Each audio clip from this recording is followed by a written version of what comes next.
On va commencer tout doucement. Donc ce soir, on va aborder une question qui est à la fois d'actualité, dont on pourrait se demander est-ce qu'elle est vraiment philosophique.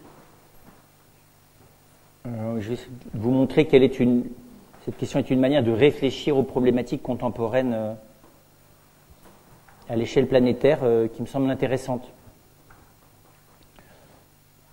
D'abord, le mot terreur ne qualifie pas grand-chose de politique jusqu'à la Révolution française. En gros, on n'associe pas terreur et politique. Ça vient du latin terror et c'est intéressant. La terreur, c'est quand même pas la même chose que la peur. On y reviendra. Le dictionnaire dit que c'est une peur violente qui paralyse, une peur extrême. C'est la peur d'un très grand mal ou d'un très grand fléau. Voilà, donc on est dans quelque chose qui est la peur, mais poussée à l'extrême. Ça devient, vous savez, malheureusement, grâce à la France, un mot qui désigne quelque chose de politique à partir de la Révolution française. Non pas que la Révolution française invente le terrorisme, mais elle invente la terreur comme mode d'action du gouvernement sur les populations. Et puis le terrorisme, alors c'est difficile de dater le terrorisme, hein, mais la théorisation du terrorisme, ça date quand même de Rosa Luxembourg. Et puis ensuite on la voit se développer dans toute la pensée révolutionnaire de type trotskiste, mais pas que. Et donc la terreur, c'est considéré aujourd'hui aussi comme une arme politique. La peur, ça a toujours été une arme politique sous la forme de la dissuasion. Mais la terreur ne vise pas que la dissuasion, elle vise plus que la dissuasion. Alors aujourd'hui, il n'échappe à personne que on est entré dans une période de terrorisme. Alors il ne faut pas identifier le terrorisme évidemment à Daesh, le terrorisme il a beaucoup de formes. Hein. Il y a un terrorisme de type mafieux qui règne dans toute une partie du globe. Ce qui se passe, on a des frères et des sœurs au Mexique. Au Mexique, il s'agit de terrorisme, même s'il s'agit aussi de cartels qui sont une espèce d'état politique dans l'État. Donc l'usage de la terreur sous la forme de la Révolution française existe. Elle a existé de la part de gouvernements dans le XXe siècle, on le sait bien, que ce soit le nazisme, que ce soit les dictatures. Elle a existé aussi comme manière d'une part de la population vers l'autre. Pensez au Rwanda, le génocide rwandais, c'est de la terreur, c'est l'organisation de la terreur. Et puis elle est pensée comme une arme politique de pression sur l'opinion publique, mais aussi d'action. Alors le terrorisme palestinien n'est pas le même que le terrorisme des Brigades Rouges, qui n'est pas le même que le terrorisme de Daesh. On ne peut pas les identifier, les stratégies politiques ne sont pas les mêmes. Mais ce qu'il y a de commun, c'est l'usage de ce mot terreur.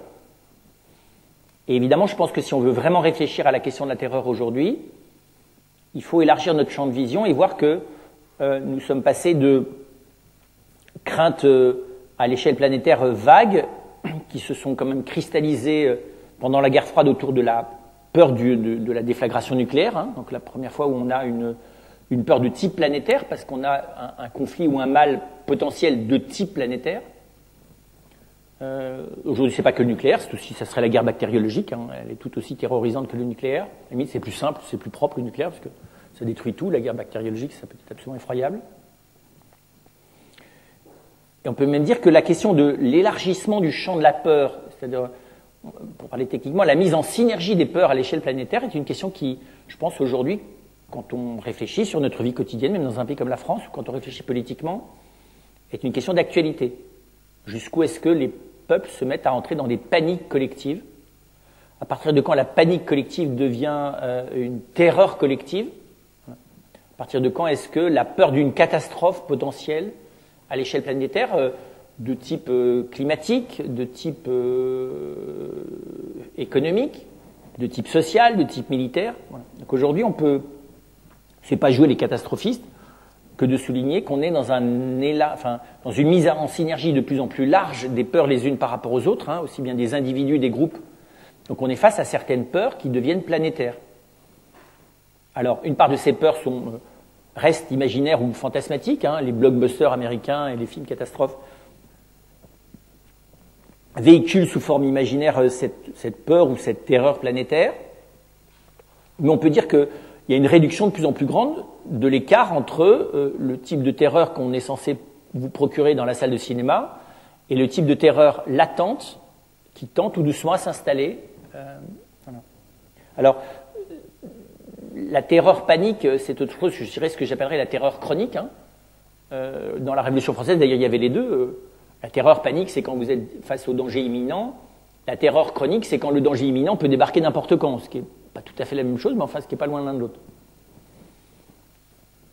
Quand vous pouvez, on l'a vu encore récemment, hein, là encore, il ne s'agit pas de guerre d'ailleurs, mais enfin, il s'agit de phénomènes politiques qui s'appellent l'épidémiologie de telle ou telle maladie, que ce soit le sida ou Ebola, et on voit bien qu'il y a plus que de la peur, il peut y avoir des moments de terreur.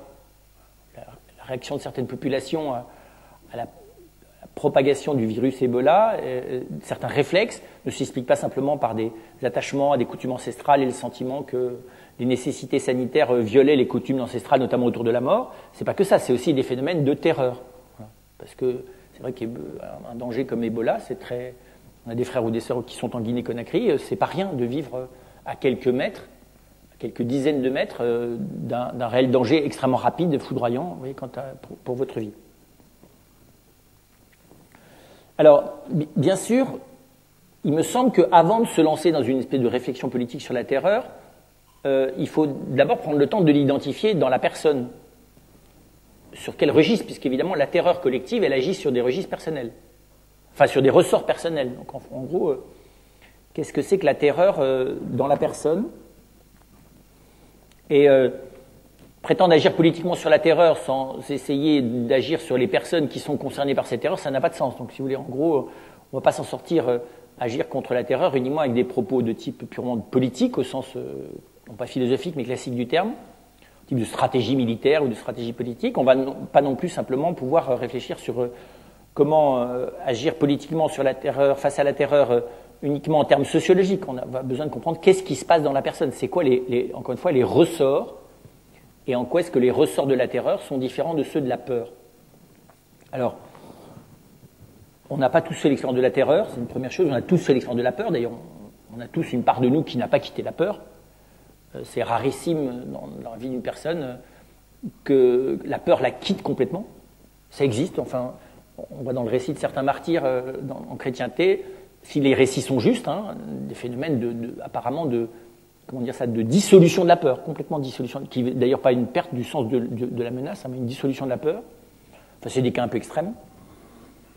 C'est vrai que quand je ne sais plus si c'était une Ursuline, enfin une des religieuses d'Orange, au moment où on va la guillotiner, dit à son bourreau « Je te remercie d'être le portier de mes noces », c'est sûr que ça manifeste une certaine liberté d'esprit, si vous voulez, qui...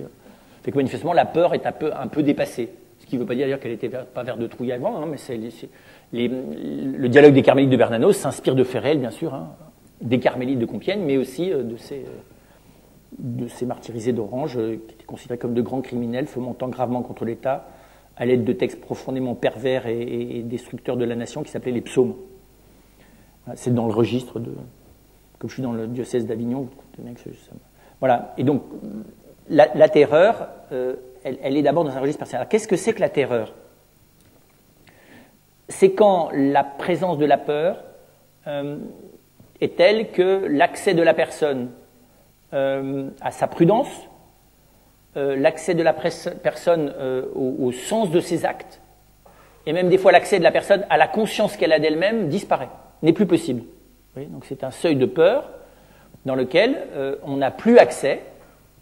Alors, la forme basse, hein, c'est qu'on n'a plus accès à sa prudence. Hein, parce que la peur, normalement, si vous avez un peu de vertu de courage, vous l'intégrez. Vous la prenez comme un indicateur d'un danger que, normalement, vous tempérez ce que vous indique l'émotion de peur par la raison. Par exemple, vous avez beau avoir très peur de l'araignée, vous pouvez raisonnablement, c'est qu'elle ne va pas vous manger vu sa taille. Voilà. Alors, vous pouvez appeler quelqu'un d'autre pour s'en occuper, mais voilà, vous êtes capable de faire la part entre la peur et la raison. La peur, vous n'avez pas de pouvoir dessus, que les araignées et les souris... les éléphants ou votre voisin vous fassent peur parce qu'ils vous rappellent quelqu'un que vous avez vu dans un film quand vous étiez petite ou petit, c'est pas grave, mais la peur, j'ai pas directement enfin, on peut travailler pour dépasser la peur, on y reviendra, mais dans la vie quotidienne, j'ai pas le temps de travailler sur toutes les peurs qui peuvent advenir. Même si on le verra, le stoïcisme et le bouddhisme, d'une autre manière, travaillent sur le dépassement de la peur. Mais par contre, normalement, la peur, grâce à la vertu de courage, n'est pas l'émotion de peur n'est pas le dernier mot de ma décision. Et la terreur, c'est quand non seulement la peur a le dernier mot de la décision, mais je ne sais même plus où je suis dans la décision. C'est-à-dire que j'agis. C'est pour ça d'ailleurs que l'état de terreur est un état dans lequel on peut faire aux gens des choses qu'ils ne feraient jamais à l'état de non-terreur. La peur peut pousser des gens à faire des choses qu'ils ne voulaient pas faire. La terreur peut faire des choses que je réprouve totalement et que je ne veux même pas. Je n'ai même pas nécessairement conscience de la gravité des actes que je pose en état de terreur. Le deuxième stade, c'est que non seulement je n'ai plus de prudence, mais je vous dis, je ne sais même plus quel est le sens des actes que je pose. Et puis le troisième stade, c'est que je ne sais même plus où je suis, qui je suis, si j'existe. C'est-à-dire qu'il n'y a plus de conscience de soi. C'est-à-dire que la personne, elle est, comment vous dire ça, elle est sidérée. La peur aboutit effectivement à un état de sidération dans lequel je ne sais même plus que je suis là.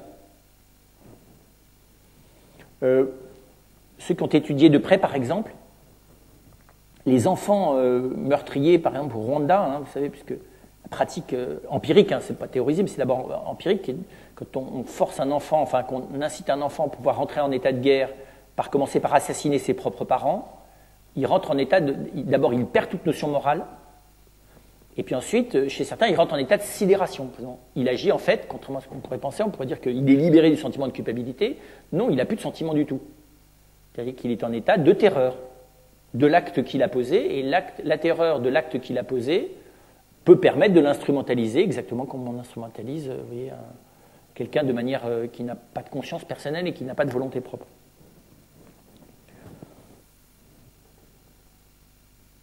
Et donc ce qui est intéressant, c'est de voir que dans certains cas, dans ce cas-là, les réflexes ou la manière dont on va piloter les gens en état de terreur, on va agir sur eux par le réflexe de fuite, ou au contraire par le réflexe de confrontation. Il y a des gens en état de terreur qui se précipitent vers le danger, ce qu'on ne fait pas normalement en état de peur. Quand vous avez peur, le réflexe est devant ce dont vous avez peur. En état de terreur, la peur est telle que vous vous précipitez, dans certains cas, vers l'objet qui vous terrorise. Vous fusionnez avec l'objet de la peur. C'est pour ça que vous ne savez plus qui vous êtes. D'ailleurs, vous ne savez plus si vous n'êtes plus que la peur elle-même. Ou bien, et donc ça c'est ce qu'on appelle la confrontation, de propulser la personne vers quelque chose qui va, d'une certaine manière, la détruire. Ou bien c'est la fuite. La terreur peut aussi engendrer la régression. Et la fuite et régression, ça se confond. Ce n'est pas une fuite dans l'espérance de s'en sortir. La personne terrorisée n'a plus d'issue.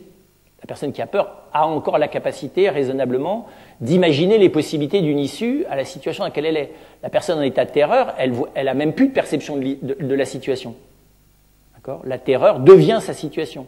La terreur devient son identité, la peur devient son mode existentiel. C'est le cas, oui, c'est le cas de certaines personnes face à une tentative de crime ou de viol. C'est le cas de l'enfant quand il est terrorisé par une situation là aussi de violence exercée envers lui. C'est aussi, alors de manière plus développée, une part des modes de manipulation des personnes dans les camps, pas simplement dans le cadre de la Shoah, mais globalement dans les camps dans lesquels, précisément, on a pour but d'aliéner, d'anéantir, non pas les personnes comme personnes, mais d'anéantir la conscience que les personnes ont d'elles-mêmes, ou de les avilir, si vous voulez, de les abaisser. Et donc, ce qui est important, c'est de voir que, du coup, la personne n'a plus accès à sa finalité, et le réflexe est plutôt choisir ma manière de mourir que de la subir. Alors, est-ce que c'est de la peur ou de la raison qui fait que vous sautez du dernier étage ou des derniers étages du World Trade Center parce que vous avez le feu dans les étages inférieurs, ou est-ce que c'est de la terreur? C'est difficile, mais il y a sans doute une part de terreur. Ou vous préférez, encore une fois, dans la terreur, choisir de cesser la terreur par la mort elle-même. Donc, je veux dire, c'est que la terreur engendre des réflexes de type suicidaire. Et d'ailleurs, on pourrait se demander si finalement la terreur est telle que la personne terrorisée n'a plus comme seul désir, enfin, a-t-elle un autre désir, la personne terrorisée, que la terreur cesse, quel qu'en soit le moyen, et le moyen censé, c'est la mort. Parce que c'est le seul moyen de stopper toute sensibilité, c'est la mort stoppe toute sensibilité. Toute personne, inconsciemment, c'est ça.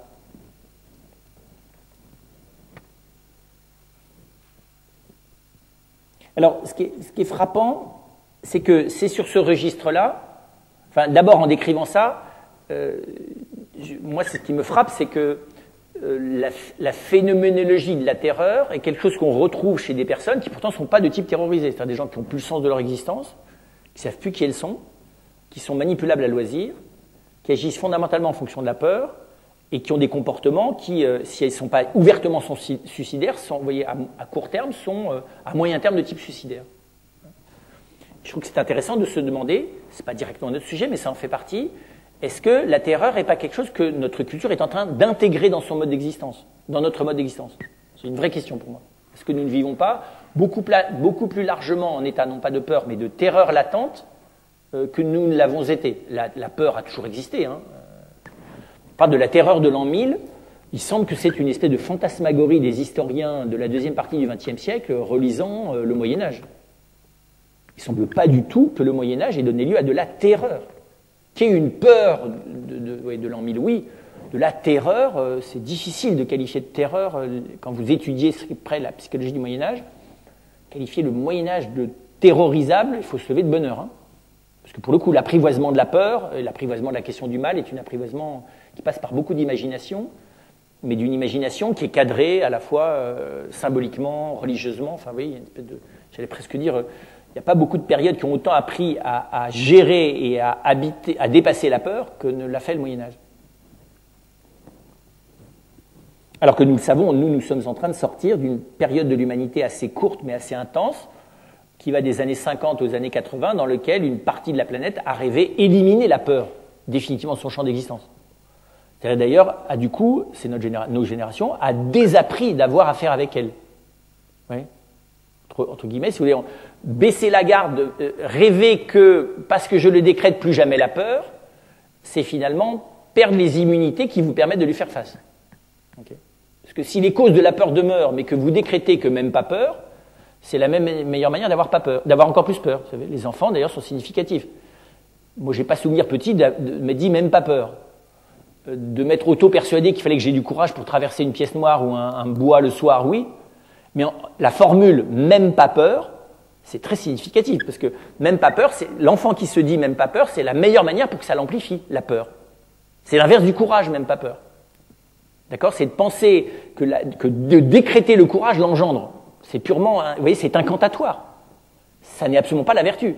Je dirais la peur est beaucoup trop physique pour que de l'incantation verbale ou imaginaire ait un quelconque effet sur la peur, si ce n'est de l'augmenter. Alors ça crée un phénomène d'ailleurs chez les gamins de fuite. Hein. Ils sortent d'un film qui les ont terrorisés, mais vous dire même pas peur. Moi j'ai vu ça avec des quatrièmes, vous savez. J'étais aumônier des quatrièmes du 9e, 18e arrondissement de l'enseignement libre, donc ils étaient volontaires. Et ils m'expliquaient qu'ils avaient vu certains d'entre eux Le Silence des agneaux. Alors, quatrième, vous voyez, Le Silence des agneaux, c'est un petit peu jeune quand même. Hein. Bon, moi, je savais pas très bien ce que c'était que Le Silence des agneaux. Le titre me semblait sympathique et tout ça, mais bon. Je me disais, ouais, c'est génial, c'est bon. Alors, je suis allé regarder Le Silence des agneaux. Puis, j'allais leur dire, écoutez, moi, c'est simple, j'ai fermé les yeux à peu près en tout une dizaine de minutes, parce que moi, me remplir la tête avec des horreurs, c'est pas tellement mon truc. Ah non, mais c'est rien du tout. Je dis, écoutez, on va faire une expérience plus simple, on va regarder ensemble Matrix, parce que je voulais les faire réfléchir un petit peu sur l'imaginaire. Et alors, à la fin, je leur ai dit, qu'est-ce que vous avez pensé? Ouais, vachement, c'était de la balle, ton film, c'était super. Je dis, mais est-ce que vous avez vu que le spectacle, c'était vous? Parce que moi, je vous ai regardé, pendant que vous regardiez le film. Vous étiez vert de peur. Ben non, n'importe quoi. Je dis, vous étiez vert de peur. Oh, un peu. Non, non, vous étiez vert de peur. Ah oui, quand même, c'est vrai. Ça faisait peur. Oui. Donc, même pas peur, en fait, au fait qu'il n'y a aucune gestion de la peur, parce que même pas peur. Voilà. Donc, en gros, on peut plus globalement dire que la non-formation à la vertu de courage, c'est-à-dire à la confrontation saine et raisonnée, on va y revenir, de la peur, engendre son amplification, jusqu'à aller au seuil de la terreur. Parce que une très haute dose de peur, vous voyez, accumulée journellement, ça finit par vous amener aux frontières d'une peur ingérable. Donc il y a beaucoup d'autres personnes que les enfants qui font des terreurs nocturnes. Je ne sais pas si vous êtes au courant. Il y a beaucoup de gens qui ont ingurgité un seuil d'images, sans parler des blessures personnelles, hein, mais la synergie entre l'ingurgitation d'un certain nombre d'images anarchiques et les blessures personnelles peut faire que vous avez des gens qui ont 14, 15, 20, 30, 40, 50 ans et qui sont dans des terreurs qui sont exactement le même type que celles de l'enfant. Mais évidemment, même pas peur. C'est carrément ridicule d'avoir des terreurs infantiles.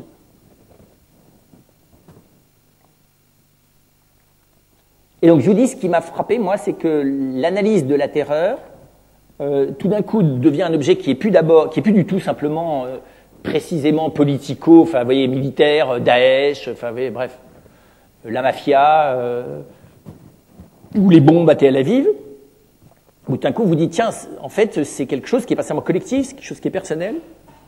Et ce quelque chose qui est personnel, mais beaucoup plus quotidien qu'il n'en a l'air.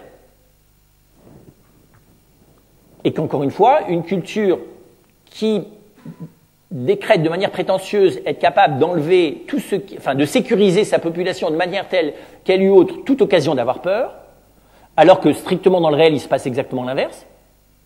Pas tout à fait. Je vous accorde qu'on a une sécurité physique qui a quand même augmenté par certains côtés par rapport à ce qu'était la France du XIe siècle ou de la guerre de 100 ans. Je le veux bien.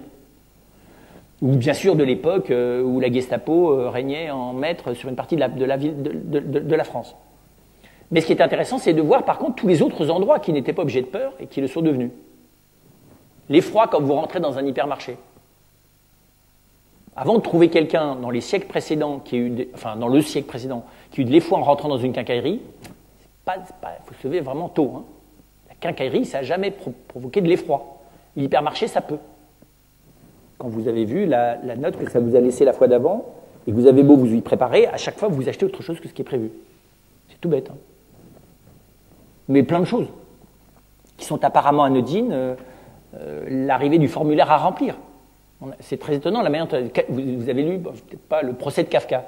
Lisez le procès de Kafka et vous comprendrez que Kafka a devancé des états d'angoisse que connaissent aujourd'hui des centaines de milliers de personnes dans notre pays, quand tout d'un coup on leur explique qu'ils ont urgemment à agir de manière administrative, de manière qui est complètement ésotérique pour eux, sans quoi ils n'auront plus de subventions, de paiement, en interdit bancaire et tout ce que vous voudrez.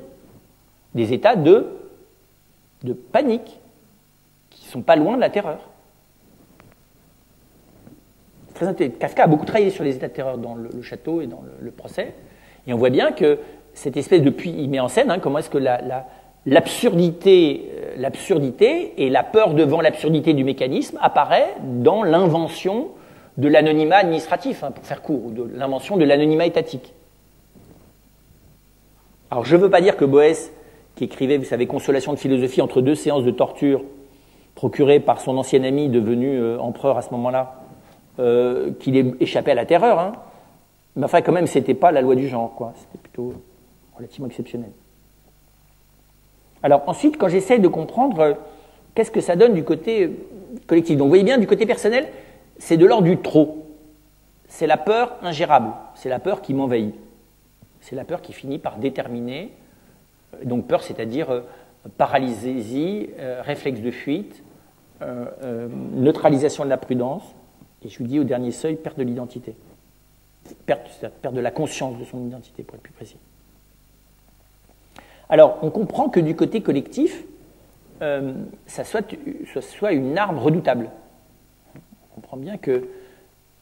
alors, il a toujours existé des paniques. Je présume que... j'ai des amis là récemment qui sont allés visiter Pompéi. Je pense que quand les gens ont commencé à comprendre qu'ils n'allaient pas survivre, il y a dû avoir un peu plus qu'un moment d'effroi. D'accord ? Un moment de terreur devant... je pense que voilà, certaines des personnes qui étaient le long de la côte japonaise, quand ils ont vu arriver le tsunami, ont aussi vécu un moment de terreur.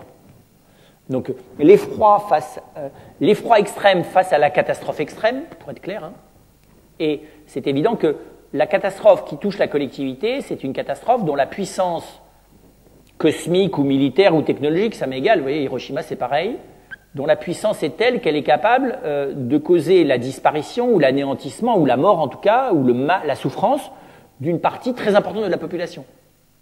On comprend bien que quand vous avez, c'est tous les films catastrophes qui reposent là-dessus, hein, quand vous avez une rue entière, un quartier entier, vous voyez, un pays entier qui est en état de peur, panique, on comprend bien qu'il y a une amplification par le phénomène collectif. Au contraire, un peuple qui a de la santé et chez qui la solidarité est extrêmement forte est capable de réduire la peur des individus par la solidarité collective. Mais si ce n'est pas le cas, c'est l'inverse. La peur collective, souvenez-vous, cet effroyable exemple qu'on a revécu là, on ne l'a pas revécu, mais ce qui s'est passé à la Mecque récemment, et ce qui s'est passé, rappelez-vous, dans nos stades de foot, là, si je peux commenter le nom, en Angleterre, là, ces moments de panique où tout d'un coup des gens se mettent à tuer, à pousser les autres à la mort sans s'en rendre compte. Hein. Donc, encore une fois, la panique collective, on raconte même, il y a des récits de chroniqueurs, vous savez, de Sainte Foy de Conques, où il y a des récits de chroniques qui présentement relatent que dans les 50 dernières années, une ou deux fois, la panique de la foule des pèlerins tournant autour de Sainte Foy de Conques, des reliques, a provoqué la mort de 2 ou 3 parce que dans la panique, on en a écrasé quelques-uns sur les murs. Bon, c'est pas très original, c'est tout à fait terrible, mais pour le coup, c'est tout à fait, ça a toujours existé, les mouvements de panique de foule. Vous comprenez bien que la terreur, c'est un peu plus. Parce que la terreur, c'est ça, maintenu en l'absence du danger, en l'absence de la présence effective du mal, ou en l'absence de la présence effective du danger. La terreur n'existe pas que face au mal. Le propre de la terreur comme fonctionnement collectif, ou comme arme politique, c'est de déclencher cet état de peur sans nécessairement agir. Donc si vous voulez, c'est de la... On pourrait presque dire que la terreur comme outil politique, c'est de la dissuasion qui s'emballe. C'est-à-dire que vous n'êtes pas contenté de dissuader l'adversaire de vous agresser, mais vous franchissez le seuil d'après, qui est de lui faire, essentiellement peur, puis les stades d'après, c'est de le terroriser. Il n'est pas sûr d'ailleurs qu'un peuple terrorisé soit moins un danger pour le peuple qui le terrorise qu'un peuple qui est simplement dissuadé. Hein. Parce qu'un peuple dissuadé, c'est un peu que vous tenez à distance. On sait très bien par expérience que de faire trop de mal au vaincu, ou trop de mal à celui qui est plus faible, risque de déclencher, on l'a bien vu de 14 à 45, vous voyez, risque de déclencher, pour le coup, la révolte du faible de manière encore plus terrible que ne l'a été l'oppression ou la peur faite par le fort dans la première phase.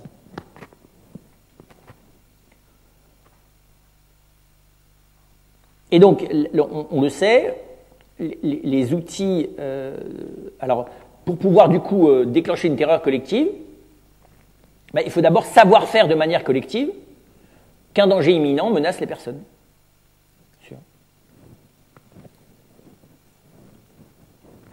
Et là-dessus, la Révolution française est sans doute une machine, quand on l'analyse de près, rarement égalée dans l'ensemble de son fonctionnement. D'avoir réussi en si peu de temps à installer à l'échelle d'un pays comme la France, jusque dans les bourgades reculées, une logique de terreur. Oui, je ne vais pas dire que Saint-Just était le génie du mal, mais enfin, il fallait quand même penser la chose. Alors ça s'est pensé empiriquement, il n'y a pas un grand stratège qui a dit on va mettre tout le monde en état de terreur. Mais c'est très... moi je trouve que c'est très intéressant d'ailleurs de voir que dans la psyché collective, on garde ça dans notre mémoire. Un peuple qui est passé par le fait de s'être auto-terrorisé, c'est pas rien. D'avoir été terrorisé par les autres, ce que les Japonais ont été par les États-Unis et les Alliés à l'occasion de la bombe de Nagasaki et d'Hiroshima, je le comprends. Mais un peuple qui se terrorise lui-même, comme l'ont fait d'une autre manière les peuples du Rwanda, d'accord ? Et là, c'est même pas, là, c'était 2 peuples vivant sur le même territoire qui se sont terrorisés l'un l'autre. En France, c'était même pas 2 peuples. Très étonnant de voir qu'on a réussi à se terroriser simplement par option politique. Enfin, oui, on est passé de l'un ou l'autre côté de la terreur uniquement par option politique, avec tout ce qu'option politique veut dire d'abstrait, d'inaccessible au discernement prudentiel d'un paysan du fond de l'Aveyron. Enfin, vous voyez, ça a été quand même ça, la Révolution française. En gros, on allait vous poser une question, savoir si vous étiez, je prends l'exemple des prêtres d'ailleurs, est-ce qu'ils étaient pro ou contre. Le discernement sur la complexité des enjeux politiques n'était pas nécessairement accessible à tous les prêtres réfractaires ou non réfractaires.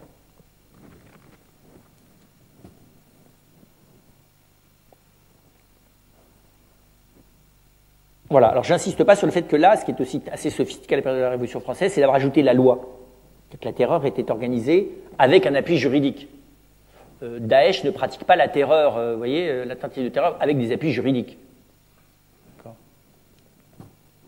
Pas plus que ne le fait le terrorisme palestinien d'ailleurs, voilà. Alors que là, c'est la terreur de la dictature. Hein. Alors, ce qui est intéressant, c'est de voir qu'est-ce que révèle cette situation de terreur de notre vie personnelle et de notre vie collective. Donc, avant de se prononcer, de savoir quelle réponse on peut lui donner. D'abord, ça révèle cette chose, alors quotidiennement expérimentée, mais intéressante, c'est le caractère contagieux de la peur.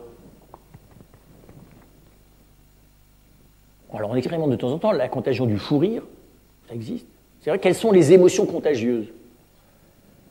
La tristesse, c'est pas si contagieux que ça. La déprime un peu, vous voyez, mais c'est plus lent. Vous avez 3 personnes qui dépriment autour, vous n'êtes pas obligé d'entrer en dépressivité. Enfin, vous voyez. D'ailleurs, des gens qui sont dans un état de fou rire, vous pouvez, vous voyez, mais il y a des situations où c'est très difficile de ne pas rentrer dans la... Il faut vraiment être un triste cire qui était déjà en dehors de la réjouissance collective pour ne pas basculer dans le fou rire. Le désir non plus, pas nécessairement communicatif. Prenez je vous dis, il y en a 11 chez saint Thomas des Patients. Donc. La jalousie, l'envie. Alors, René Girard dit l'envie, si, c'est assez communicatif. Dès que quelqu'un veut quelque chose, l'autre le veut aussi. Ce n'est pas toujours immédiat. Par contre, la peur, c'est très étonnant. La peur est un des sentiments les plus communicatifs. C'est d'ailleurs étonnant le nombre de gens qui vont voir des films pour se faire peur. Parce que des films pour rigoler, il faut être bien luné, si vous voulez. Un film pour faire peur, si ça marche bien, ça marche tous les jours, non? Des films qui font pleurer, je ne sais pas, style Madame Bovary ou Une vie de Maupassant, en version cinématographique, si vous êtes en forme, ça va juste vous faire rire tellement c'est stupide, quoi. Vous voyez? Tout ce que vous voudrez, hein, un film qui va en mettre plein la vue, un film de propagande, enfin, il y a plein de choses sur lesquelles on arrive à s'immuniser. La peur, le vrai film de terreur, moi j'ai mes frères de sang, qui une fois a voulu me montrer un film vraiment, d'ailleurs c'est la même chose, j'ai zappé à peu près un tiers du film en fermant les yeux. Par contre, c'est lui qui au milieu de la nuit s'est réveillé en état de totale terreur. C'est un film qui était conçu à l'extrême de tout ce qui est possible dans l'ordre de l'imaginaire profond de l'humain pour créer des états de terreur. Je ne vous le décrirai pas parce que je vais vous dormir cette nuit. Voilà, donc c'est pour dire que la synergie de la peur est quelque chose d'extrêmement impressionnant et évidemment, la terreur, au niveau collectif, joue là-dessus. Vous voyez, si on voulait... Parce que les peuples, il n'y a pas que la peur. Si on veut obtenir quelque chose, on peut les séduire. On peut les acheter, enfin, vous voyez. On peut leur promettre quelque chose. C'est beaucoup plus long. Vous voulez promettre des gens, vous leur convaincre, si vous obéissent et qu'ils suivent vos idées, alors le lendemain va changer. C'est quand même beaucoup plus long. Un peuple auquel vous mettez à chaque individu un pistolet sur la tempe en disant maintenant on va jouer la roulette russe, l'effet est beaucoup plus immédiat. Vous dites, bon, maintenant, on va se regrouper par 10 et on va tirer au sort, il y en a un sur les 10 qui est mort. Là, ça va tout de suite mettre de l'ambiance. Très vite.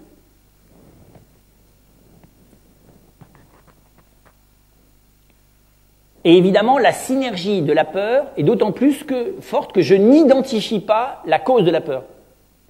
Plus l'objet de la peur est inexprimé, insaisissable et imprécis, et plus la peur est forte. Vous savez, c'est l'angoisse. L'angoisse, c'est la peur sans objet. On pourrait presque dire que la terreur à son état maximal, c'est de l'angoisse collective. Je ne sais même plus de quoi j'ai peur. Mais le terrorisé est plus qu'un angoissé. Parce que tout angoissé n'est pas en état de sidération. Quand je suis angoissé, voilà, je ne sais plus si mon existence a un sens. Voilà, ça ne veut pas dire que j'oublie que j'existe. Je peux avoir le sentiment que exister est identique à souffrir. L'angoisse peut faire ça. Le terrorisé, je vous dis, il ne sait même plus qui il est, qu'il existe. C'est le lapin en face des phares. Donc ça, c'est la première chose. La synergie de la peur, donc qui est un phénomène, à mon avis, moi je trouve que ça donne à penser la synergie de la peur. Parce qu'évidemment, mais à tous les niveaux, dans la famille, dans l'entreprise, dans la collectivité, dans la ville, dans l'immeuble, dans le quartier, dans le parking, dans le camping, partout où vous avez des gens qui se croisent et qui sont ensemble. C'est très étonnant qu'il y a un lieu de porosité immédiat, c'est l'émotion de peur. Pourquoi? Pourquoi? Très clairement parce que notre sécurisation fondamentale est assez faible. Tout simplement. C'est la démonstration que la sécurité, la sécurisation ou le sentiment de sécurité est un des plus fragiles en nous. Tout bêtement, ça démontre que la peur nous habite 24 heures sur 24, tout simplement. La preuve, sinon elle ne se réveillerait pas si vite. Oui. Si vous étiez sorti de la peur, alors les gens étaient de peur, vous dites, ils sont complètement débiles ces gens. Enfin, vous voyez, imaginez que vous jouez au Monopoly avec vos enfants, vous êtes 6 autour du Monopoly, et que vous en avez 5 qui tout d'un coup se mettent dans la terreur panique, que tout d'un coup, le dé tombe sur 5. Vous allez appeler qui? SAMU, un psychiatre? Ça va pas bien là. Ah non, qui se mettent à hurler comme des hystériques parce que le dé risque de tomber sur 5. Comme si on était à la roulette russe. Et donc, ce qui est très bizarre, c'est que ça, ce qu'on est capable de faire autour d'un jeu, on n'est pas capable de le faire au sein d'une rame de métro qui tout d'un coup, quelqu'un est en train de vous dire que, je ne sais pas quoi, il y a une bombe, c'est grave, il y a un truc suspect, des gens sont en train de se faire tuer. C'est très bien, c'est dans l'avion, vous savez, où on était en plein ciel bleu, puis tout d'un coup, l'avion s'est mis à piquer. Alors, évidemment, on a compris après ça, ce qu'on ne savait pas très bien, c'était qu'on était entre deux colonnes d'air chaud, vous avez une colonne d'air froid. Dans la colonne d'air froid, dépressurisation, donc l'avion, il tombe, il ne peut plus porter. Vous voyez, la vitesse à laquelle il allait ne suffit plus à le porter, parce que les masses d'air, je ne suis plus assez compétent, mais ne le supportent plus, donc il chute. Et puis il chute vraiment, vraiment, vraiment. C'est-à-dire que vous avez les plateaux, tout monte au plafond, quoi, les bouquins, enfin, vous voyez. Pas les chariots quand même, c'est un peu plus lourd. Les hôtesses, évidemment, les stewards qui se précipitent pour s'asseoir sur des sièges, les gens qui se mettent à hurler, une bonne personne qui vous dit « mais faites-nous prier, faites-nous prier ». Alors moi, c'est pas que j'ai pas peur, mais j'ai besoin de savoir de quoi j'ai raison d'avoir peur, enfin, quelle raison j'aurais d'avoir peur. Donc moi, tant qu'il n'y a pas une aile qui se déchire ou un truc, je vois pas pourquoi est-ce que, vous voyez, on est en plein ciel bleu, un avion qui tombe, normalement, je vois pas où est le problème. Intuitivement, je vois pas où est le problème.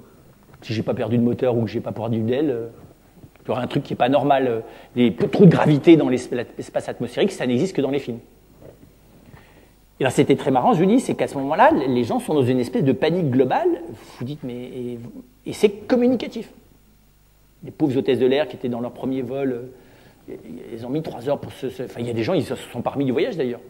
Les fumeurs sont allés demander, qui étaient dans la classe non-fumeurs, sont allés demander à pouvoir s'asseoir dans les places des fumeurs, dans les places de gens qui fumaient pas pour pouvoir fumer. Enfin bref, c'était la panique totale. Il a fallu que chacun trouve son mode de résilience sur la panique, le moment de panique qui avait envahi l'avion. Et donc, encore une fois, la communicabilité de la peur révèle ce que nous ne voyons pas à l'état quotidien, puisque nous avons construit toute notre vie, ça je le conclus parce que ça me frappe de plus en plus, sur en gros des principes de sécurisation fictifs. Que nous ne gérons de manière raisonnable, que 40% de nos peurs. 60%, c'est absolument pas comment faire. Et donc nous faisons même pas peur. Et on a plein de moyens de faire même pas peur. La première, c'est la vue. Vous voyez un aveugle de naissance, lui, vous voyez toutes les peurs visibles. Et vous voyez comment les voyants compensent fictivement toute une partie de leur peur par la vue. Ils les compensent, mais en fait, ils ne les guérissent pas du tout. Ils ont toujours aussi peur, sauf que parce qu'ils y voient, ça leur permet de se projeter ailleurs que l'endroit où ils ont peur.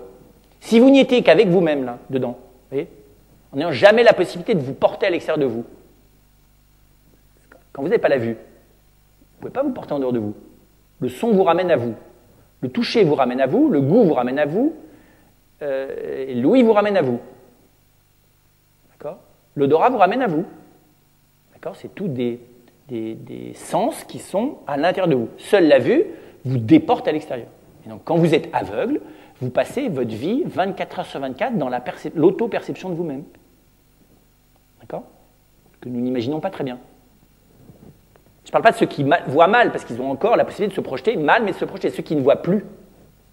Et du coup, comme vous êtes 24 heures sur 24 avec vous-même, là, vous voyez que dedans, ça balise un maximum, quoi. Mais un maximum. Et que les projets, pas simplement visuels, mais les projets, vous voyez, le futur, ailleurs, plus tard, les autres, la collectivité, enfin, tout ce qui n'est pas à l'intérieur de moi, quoi. sûr que c'est dangereux d'aller à l'intérieur de soi, parce qu'on y rencontre précisément la peur comme sentiment fondamental. Et donc, c'est intéressant de voir comment est-ce que la terreur, finalement, révèle comment l'un des sentiments les plus profonds, les plus partagés, les plus immédiats et les plus collectifs, c'est la peur. Et même pas une peur objectivée. Parce que pourquoi j'ai peur? De quoi? Qu'on me fasse du mal, basiquement. De ne pas m'en sortir. De mourir un jour, mais ça c'est normalement un peu plus lointain quand on est jeune. Et pourquoi j'ai si peur que ça? C'est raisonnable? Pas raisonnable? J'ai beau savoir que c'est pas raisonnable, pourquoi je continue à avoir peur? Pourquoi à 40 ans j'ai peur en fait, au fond de moi, comme quand j'avais 2 ans? Comment ça se fait que j'arrive pas à liquider la peur de petit? Que quand tu es vieux, tu redeviens peur comme quand tu avais 2 ans. Parce que précisément, tous les éléments fictifs par lesquels tu t'es raconté des histoires qui en fait n'existent pas, tombent. Preuve de la vieillesse. Ce qui est intéressant dans la vieillesse d'ailleurs. On finit dans une vérité de soi qu'on a fui entre les deux. Voilà, donc ça c'est le premier élément.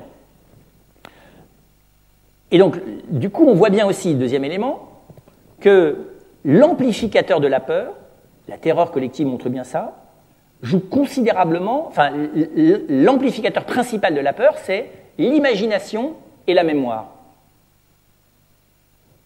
Parce que le truc qui est dangereux, que tu as oublié, tu n'as pas de raison, quand il est en train de se rapprocher une deuxième fois, d'avoir peur, tu as oublié. Tu ne sais même pas que c'est dangereux. Par contre, le truc que ça fait 30 ans que tu en as peur, et que chaque fois que tu le vois de nouveau, tu en as encore plus peur. Même si tu sais que c'est maladif, parce que, objectivement, tu n'as pas de raison d'avoir peur. L'altitude, par exemple. Je te dis déjà Descartes, pourquoi tu as peur en altitude? C'est ridicule. Pourquoi est-ce que le même trottoir de 1,50 m à 500 mètres de hauteur, ça te fait peur, alors que quand c'est au sol, ça ne te fait pas peur? Représentation imaginative, sinon. Mémoire et imagination. Donc évidemment, vous doutez bien que dans un contexte culturel dans lequel les amplificateurs de la mémoire et de l'imagination n'ont jamais été aussi puissants, parce que tous nos écrans sont des amplificateurs de mémoire et d'imagination. Vous avez remarqué ça, dès que vous avez une catastrophe quelque part, vous appuyez sur le bouton et vous avez toutes les catastrophes du même type qui sont arrivées dans la même région, toutes les catastrophes d'un type analogue qui sont arrivées sur le territoire français, et toutes les catastrophes les plus graves du même type à l'échelle planétaire, non? Et encore, on n'est pas encore assez, on remonte pas très loin, on vous fait ça, allez, dans les 40 dernières années. Parce qu'après, ça ne vous intéresse pas. Que des gens qui sont morts de manière beaucoup plus horrible il y a 500 ans, vous en fichez, quoi. Par contre, dans le quartier d'à côté, il y a 2 ans, alors là, ça l'affiche mal. Parce qu'il y a des séries dans l'ordre de la catastrophe, tout le monde le sait. Enfin, tout le monde le croit, effectivement.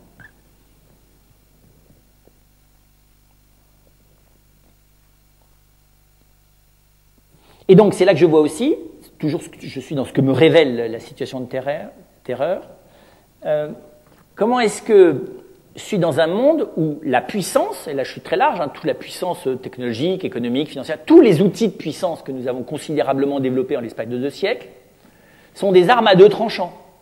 Toute cette puissance est censée, bien utilisée, me protéger de ce dont j'ai peur, mais la même puissance utilisée contre moi augmente la peur que je peux avoir, non? C'est simple. Votre voiture va plus vite et elle est plus sécurisée. Et donc c'est très impressionnant de voir comment est-ce que la puissance est elle-même, mettre à sa disposition de la puissance est très ambivalent. Parce qu'en fait, pour faire court, et je vais mettre en vis-à-vis, vous allez le comprendre tout de suite, notre puissance a considérablement augmenté, notre vertu de courage a considérablement diminué. Parce que nous avons transféré, pour être simplificateur aussi, dans l'armure, ce que nous avions à apprendre dans le combat. Vous savez, c'est l'exemple de l'exosquelette. C'est-à-dire que nous avons transféré à des moyens technologiques le souci de la protection de nos vies, en n'apprenant plus à faire face aux dangers, aux risques, au mal, à la souffrance, à la mort, par nous-mêmes. La mort, c'est typique. Le nombre d'outils collectifs de gestion de la mort pour ne pas lui faire face, que ce soit la nôtre ou celle de nos proches, c'est monumental. Ça va des pompiers, vous avez des spécialistes de ça, c'est les pompes funèbres, c'est les médecins, c'est toute l'organisation du corps enseignant, c'est le monde médiatique, c'est parler de la mort partout sauf là où elle a vraiment lieu, enfin voilà. C'est s'horrifier de morts horribles pour éviter d'avoir à être confronté à la mort banale, qui d'ailleurs n'est jamais banale et qui est la seule qui me concerne vraiment, enfin oui, c'est tout comme ça. Et donc c'est très frappant de voir, alors ça je suis plus dans l'analyse du monde contemporain, cette espèce d'organisation collective qui ne fait finalement que de nous disposer à être plus terrorisables. Donc notre vulnérabilité à la peur n'a cessé d'augmenter parce que les moyens que nous avons pensé utiliser contre elle sont des faux moyens. Vous n'avez pas remarqué que quelqu'un qui a 6 systèmes de sécurité, 12 portes coupe-feu, je ne sais pas trop quoi, 5 systèmes d'alarme et 15 gendarmes autour de... Il a beaucoup plus peur que les autres? Non.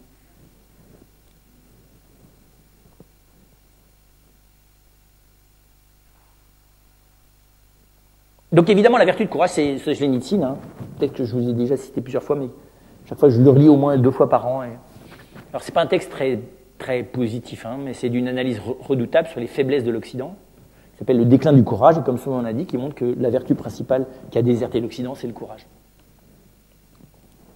Ça n'est pas franchement les décisions collectives, politiques ou écologiques à l'échelle planétaire de ces 50 dernières années qui vont le contredire.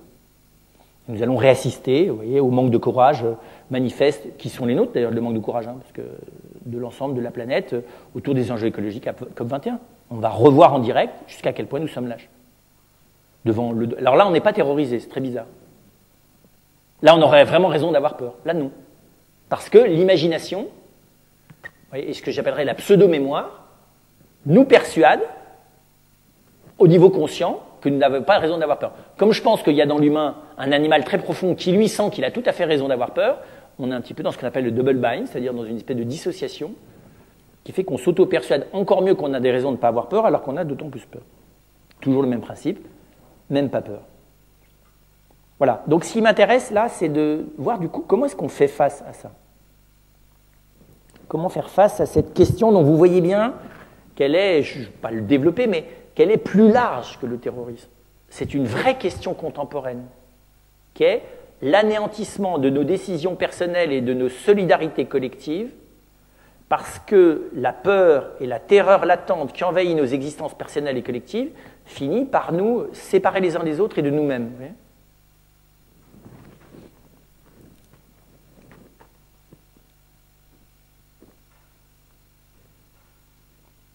Alors, la première manière de faire face, politiquement d'ailleurs, et pas seulement politiquement, ça s'appelle le réalisme. C'est que la première manière de faire face à la peur, c'est de la réduire à son objet.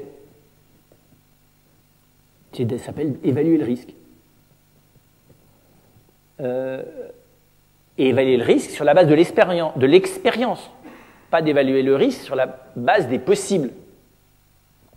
Si vous commencez, chaque fois que vous rencontrez quelqu'un, à imaginer tout le mal qu'il pourrait vous faire s'il était éventuellement hautement pervers, vous n'allez pas dire bonjour à grand monde dans la rue et vous n'irez plus jamais faire vos courses que par Internet. Et encore, parce que sur Internet, je vous signale que les cookies continuent à vous traquer. Donc vous êtes cerné. Et donc, c'est pas facile l'évaluation du danger. C'est partie de la santé, ça. Animale, hein, déjà. Et normalement, l'humain est capable d'évaluer, normalement il aura une santé supérieure à l'animal dans l'évaluation physique du danger. C'est plus compliqué dans l'évaluation psychique. Même dans l'évaluation collective du danger. Et en plus, il devrait être capable de relativiser cette évaluation affective, vous voyez, empirique, par une évaluation raisonnée, intelligente. Donc là, il y a une vraie question, c'est qu'il n'y a pas de, pour résumer philosophiquement, il n'y a pas de vertu de courage sans vertu d'intelligence. Si vous n'avez pas une perception intelligente pratiquement de l'effectivité du danger, vous n'êtes pas capable d'exercer le courage. Ou bien vous mettez en œuvre les procédures que vous ont recommandées les experts qui évaluent le risque, ce qu'on fait dans tous les domaines, ça s'appelle les assurances. Ou bien vous êtes un présomptueux, comment dire ça, un téméraire, c'est-à-dire que vous faites fi du danger. Alors, c'est d'autant plus difficile, cette évaluation du danger, que l'objet menaçant pour ma vie n'est pas un objet animal ou un objet, vous voyez, physique, et même pas un objet matériel. En quoi est-ce que Internet menace votre identité familiale? Très difficile d'évaluer ça. J'ai pas dans ma mémoire animale l'expérimentation d'Internet. Les chiens en Afrique noire, savent ancestralement, à la différence de leurs congénères européens, que le guépard mange les chiens. Donc quand vous voulez voler une maison, je crois que vous faites ça au Niger, je crois, et qu'elle est gardée par un chien, vous agitez sous le nez du chien de l'odeur de guépard et il devient fou. Il pète un câble, quoi. Mais vraiment, il pète un câble. Parce qu'il est face, ça lui rappelle, ancestralement dans sa mémoire collective, le danger absolu que représente cet animal. Donc c'est fini, il est éliminé, c'est comme de débrancher les fils de la... Faites ça avec votre chien ici, Berrichon, là, ça ne marche pas. Mais Internet, vous pouvez compulser votre mémoire animale, là, il n'y a pas Internet. Donc on s'est inventé aussi plein de trucs, qui étaient censés nous sécuriser d'ailleurs, hein, mais qui nous créent des nouveaux risques. La radioactivité, souvenez-vous de la radioactivité. La radioactivité, ça sent pas mauvais, hein. Ça fait pas de bruit. Hein. Pierre et Marie Curie n'étaient pas censés savoir à quel point c'était dangereux. Et donc, ce réalisme n'est pas simple. Il est complexe, mais en tout cas, la manière basique d'assainir la peur et donc la terreur, c'est de revenir et de ne pas laisser les représentations que je m'en fais dominer mes sentiments, ni les représentations qu'on veut bien m'en faire. Donc d'aller à l'expérience. Et c'est vrai que basiquement, je ne vois pas d'autre assainissement de base. S'il n'y a pas celui-là, il n'y en a aucun. Parce qu'après ça, vous pouvez être un héros, mais un héros dans l'imaginaire, c'est comme vous avez des vitesses extraordinaires, une voiture avec un moteur absolument 16 soupapes, sauf qu'il n'y a pas d'embrayage. Donc vous pouvez tourner à une vitesse phénoménale, mais ça n'embraye pas. D'accord ? Ça s'appelle le réalisme. Tant que vous n'avez pas de réalisme de l'intelligence, vous n'embrayez pas les meilleures intentions du monde.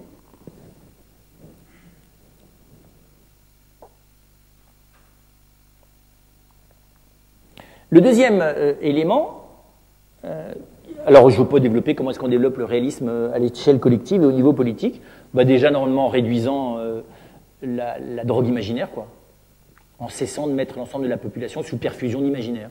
C'est tout simple. Alors on me dit mais c'est impossible, il faut débrancher tous les écrans. Voilà, donc comme on ne peut pas débrancher chez les écrans, il faut habituer, à défaut de pouvoir réguler la vente de l'héroïne, il faut persuader les consommateurs d'arrêter d'en prendre. Mais c'est vrai, le nombre d'images ingurgitées, le nombre de scénarios aussi, quand je vois qu'aujourd'hui, vous savez, les jeunes générations, ils sont capables de se faire des soirées comme ça pendant les vacances, ils découvrent ça, même des jeunes tout à fait très bien. Donc en gros, ils s'avalent 10 films, quoi. Vous voyez, enfin pas tout à fait 10, parce que, enfin, on va dire de 8h du soir à 6h du matin, ils s'avalent, vous voyez, vous divisez par 1h30, quoi, c'est un certain nombre. Ils s'avalent ça. Ou la série, vous savez, ils s'avalent, le jour on m'a parlé d'un, je sais pas si c'était quelqu'un qui avait un grade quelque part, qui s'avalait régulièrement les week-ends, comme ça, une série, vous savez, des séries se valaient, je sais pas, 24 heures, quoi. S'ils divisaient ça en petits bouts, ils dormaient un peu, ils mangeaient à peine. Bon, c'est sympathique comme performance, sauf que ça laisse des traces dedans. C'est comme l'amiante, si vous voulez, parce que les images, là, elles se stockent. C'est pas sans effet, l'accumulation. C'est comme les déchets, hein.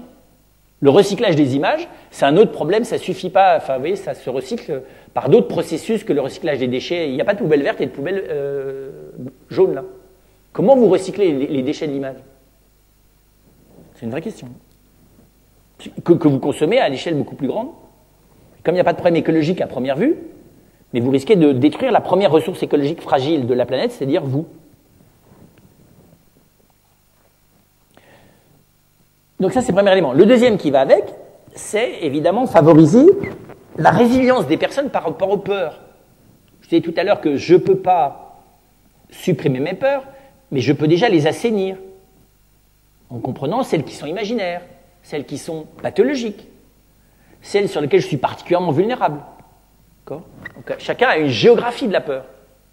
Les choses, les êtres, les situations qui font peur à chacun ne sont pas les mêmes. Et la gravité des effets de cette peur sur chacun de nos comportements n'est pas le même. Et donc, la prudence humaine, c'est d'apprendre précisément. Je suis d'autant moins terrorisable que j'ai une compréhension et une certaine maîtrise, même si elle est imparfaite, de mon état émotif. Moins j'ai appris à comprendre et à gérer mon état émotif, et plus je suis, enfin, vous voyez, contagiable, quoi. Enfin, vous voyez, plus la contagion de la peur et de la terreur va rapidement prendre chez moi. Cette résilience, elle est évidemment pas uniquement de soi vis-à-vis de soi, elle est de soi vis-à-vis de l'autre et de l'autre vis-à-vis de soi. Parce qu'évidemment, la peur, plus que toute autre émotion, est un endroit dans lequel nous avons des angles morts. J'ai beau savoir qu'une souris, ça n'est pas dangereux. J'ai beau savoir que, je ne sais pas trop quoi, l'administration française ne veut pas ma peau.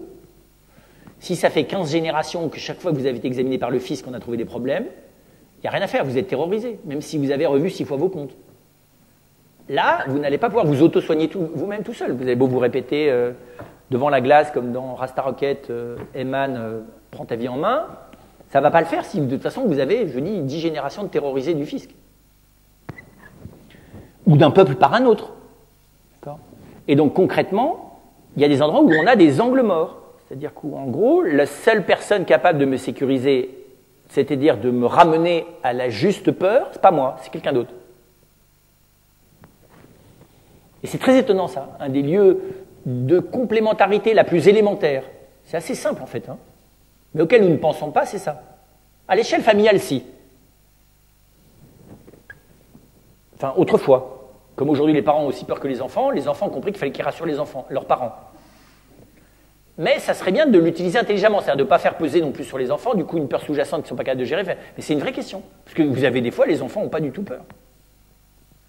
Le fait que vous avez perdu, ça fait 10 heures que vous tapez votre texte, vous appuyez sur un mauvais bouton, et là, ça a disparu dans l'ordinateur. Fini, effondrement psychique, vous deviez rendre votre rapport pour le lendemain, votre carrière future en dépend, et vous arrivez éploré, en état d'angoisse absolue et de limite de la terreur sidérée, envers votre fils de 12 ans qui dit « c'est de la balle, pas de problème papa, je te le retrouve le truc ».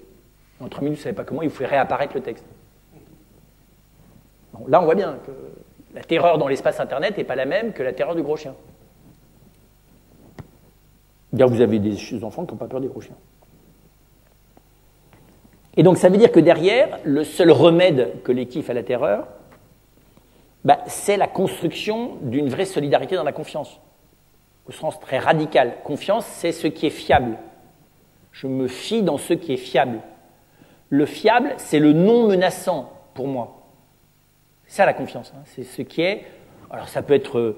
je peux ne pas faire confiance totalement dans la personne dans tous les domaines, mais même les domaines dans lesquels je n'ai pas confiance dans la personne, c'est pas pour autant que j'en ai peur. Vous pouvez savoir que l'autre, voilà, quand il a bu 2 verres de trop, ne sait plus conduire. Tant qu'il ne conduit pas, vous n'avez pas peur. Et vous savez qu'il faut le persuader de ne pas conduire, voire avec des moyens un peu musclés. Mais enfin voilà, vous savez que là-dessus, il faut vous méfier de l'autre. Vous avez intégré... Et puis, il y a des endroits dans lesquels on est capable de s'appuyer les uns sur les autres de manière certaine. Cet apprentissage, qui est une pratique politique, normalement, qui devrait être favorisée par tous les pouvoirs publics 24 heures sur 24 et remboursée par la sécurité sociale, parce que ça crée des états de santé intérieure qui permettent que beaucoup de maladies qui coûtent très cher ne se déclenchent pas ou soient minimisées, et que même d'ailleurs le parcours de santé du patient ne soit plus le même. Et donc, l'expérience du fait que le seul remède à la peur, c'est le réel et l'aide d'autrui. Voilà. D'autant plus que, face à un danger réel, qui excède le pouvoir que les personnes ont d'agir sur lui, la manière d'y faire face a plusieurs visages. Autrement dit, la vertu de courage a des visages différents selon les personnes. La complémentarité des visages du courage est capable collectivement de fabriquer un courage collectif, vous voyez, qui est supérieur au courage de chacun. Je dis ça parce que l'expérience politique montre que dans la plupart des domaines, dans une communauté humaine, familiale, entrepreneuriale, paroissiale, de voisinage, de quartier, de ville, tout ça, de pays, la synergie des défauts et du mal est plus forte que la synergie des vertus. C'est que dans une famille, que ça nous plaise ou que ça ne nous plaise pas, on n'additionne pas les vertus, on additionne plutôt les problèmes. C'est-à-dire que si les vertus d'un père, plus les vertus d'une mère, plus les vertus des enfants pouvaient s'encastrer les uns dans les autres de manière parfaite et réussir à sublimer les défauts du père, de la mère et des enfants, ça serait super. Ça ne marche pas. Ça n'existe pas, ça. Globalement, la mise en synergie des personnes donne un niveau de vertu moyen plus bas que la somme, vous comprenez bien, la somme des vertus des individus, pour faire simple. C'est un peu mathématique, hein, mais... Et j'en ai parlé une fois, une des grandes idées, enfin, une des grandes erreurs idéologiques radicales de l'Occident, depuis Rousseau, c'est de croire l'inverse. Je me suis aperçu que je me suis corrigé de ça, moi, il y a 4-5 ans. J'ai réalisé qu'en fait, non pas théoriquement, mais sur le plan pratique, je fonctionnais comme un rousseauiste, en pensant qu'une bonne méthode de management, une bonne organisation et une bonne communication, ça crée de la vertu. Ça crée absolument pas de la vertu. Au mieux, ça permet de mettre en synergie celle qui est déjà là. Au mieux. Et la non-vertu, le vice, travaillera toujours en sous-main. Vous voyez ? C'est un peu bête d'ailleurs. L'intelligence collective de nos vices fonctionne avec une efficacité redoutable et beaucoup plus rapide que l'intelligence collective de la construction de nos vertus. C'est normal. Regardez un repas familial quand ça s'emballe dans le négatif. Vous savez, il y en avait un qui essaye un moment de vertu. Vous savez, le père tout d'un coup essaye de faire un petit coup de trompette, puis manque de chance, sa fille lui répond un truc qui le met juste en pétard, il devient pire que les autres. La mère essaye d'apaiser les choses, mais en apaisant les choses, elle privilégie sans le vouloir l'un sur l'autre ce qu'elle n'avait jamais fait jusque-là, parce que bref, l'un l'oppose à son mari, et que c'est avec son mari qu'elle a des problèmes. Et là, c'est Hiroshima en l'espace d'une demi-heure. Et vous comprenez pas. Ces gens gentils, qui allaient même à la messe des fois juste avant, pendant 1 heure avant, et au moment du dessert, c'est la guerre nucléaire. Vous savez, Dreyfus, on n'en parlera pas, on devait pas en parler, on en a parlé. Voilà. Et là, vous voyez que tous vos édifices de construction vertueux, alors si, la seule chose qui fonctionne, c'est ce qu'on appelle, l'hiver nucléaire, c'est-à-dire que quand vous avez une autorité paternelle absolument tyrannique et dictatoriale, là c'est sûr, de toute façon, comme tout le monde a peur, c'est le silence, le calme, la paix et la sagesse absolue. D'accord ? Et ça s'appelle la terreur. C'est sûr. Et beaucoup de paix familiale dans lesquelles ont grandi nos ancêtres et même notre enfance, des fois c'était tout simplement la terreur tacite, vous voyez, c'est ça qu'en gros. Alors avec le bon Dieu au-dessus et la morale, hein, histoire de verrouiller l'ensemble. Là. Tu comprends ? Si c'est le bon Dieu et la morale qui te menace à travers l'autorité paternelle, qui est relayée par l'instit et le curé, je te dis pas, c'est la terreur complète. Là, 1789, tenez-vous bien, quoi. C'est pas propre à la France, c'est pas propre aux hommes. Hein. Les femmes ont une autre manière de faire régir la terreur, mais c'est différent, c'est par la culpabilité, c'est plus subtil. Mon chéri, tu peux quand même pas me faire ça. Voilà. Donc c'est tout aussi terrorisant, parce que tu vas tellement faire de mal à ta maman qu'il n'est même pas envisageable que tu puisses être heureux ou heureuse. Tellement elle va être triste. Non pas que tu sois heureuse, mais qu'évidemment, ça va la rabaisser en dessous de ce qu'elle est, et elle va être malheureuse jusqu'à la fin de ses jours, tellement tu seras heureuse. Voilà. C'est de la terreur aussi, ça. Et c'est le moment où tout d'un coup je suis menacé. Alors la menace, elle est plus ou moins subtile. La dissuasion, c'est pas toujours le gros costaud qui dit tu bouges pas, je t'écrase la tête. Hein. C'est beaucoup plus astucieux de dire mais tu te rends pas compte le mal que tu vas me faire si tu fais ça. C'est pas vraiment pas possible. Tu détruis ma vie en faisant ça. C'est beaucoup plus efficace. Vous laissez la liberté en apparence à l'autre. L'aliénation librement consentie est la meilleure des manières d'entrer dans la terreur collective. Voilà. Et donc la construction. J'en reviens au fait que sur le courage, ça marche. Étonnant. La construction d'un courage collectif, ça tient. Séquence militaire d'ailleurs, hein, quand elle est bien menée. On peut penser ce qu'on veut de l'armée, mais une des expériences militaires ou l'expérience de gens qui font de la haute montagne, ou qui font du sport dans des situations un peu extrêmes, font des expéditions, c'est que la synergie du courage, qui n'est pas la synergie de l'ensemble des vertus, vous voyez, parce que la vertu, c'est le sens du bien. Le courage, c'est pas le sens du bien, c'est la résistance au mal, c'est pas pareil. C'est la torture romaine, si vous voulez. Je sais pas comment dire ça. Et donc c'est intéressant de voir que face à la terreur, le courage collectif, et évidemment là-dessus Solzhenitsyn du coup tape dans le mille en disant si vous avez perdu le courage, vous avez aussi perdu une vertu collective. Donc vous êtes des proies à la terreur, plus que beaucoup d'autres. Ce que démontre d'ailleurs à mon avis l'exemple de Daesh, c'est à quel point nous sommes facilement terrorisables.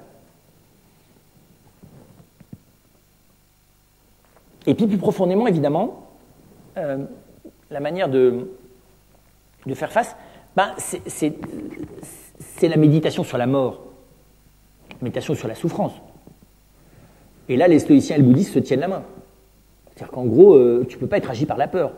Comment travailler basiquement sur le sentiment de peur? C'est en faisant face au mal, pour autant que tu es capable de lui faire face, ou d'apprendre à lui faire face. Et de faire face au mal radical qu'est la mort. Donc de méditer régulièrement sur ta propre mort, comme une réalité inéluctable que tu intègres et que tu ne vis pas comme une menace non formulée permanente dans l'ensemble de ton existence.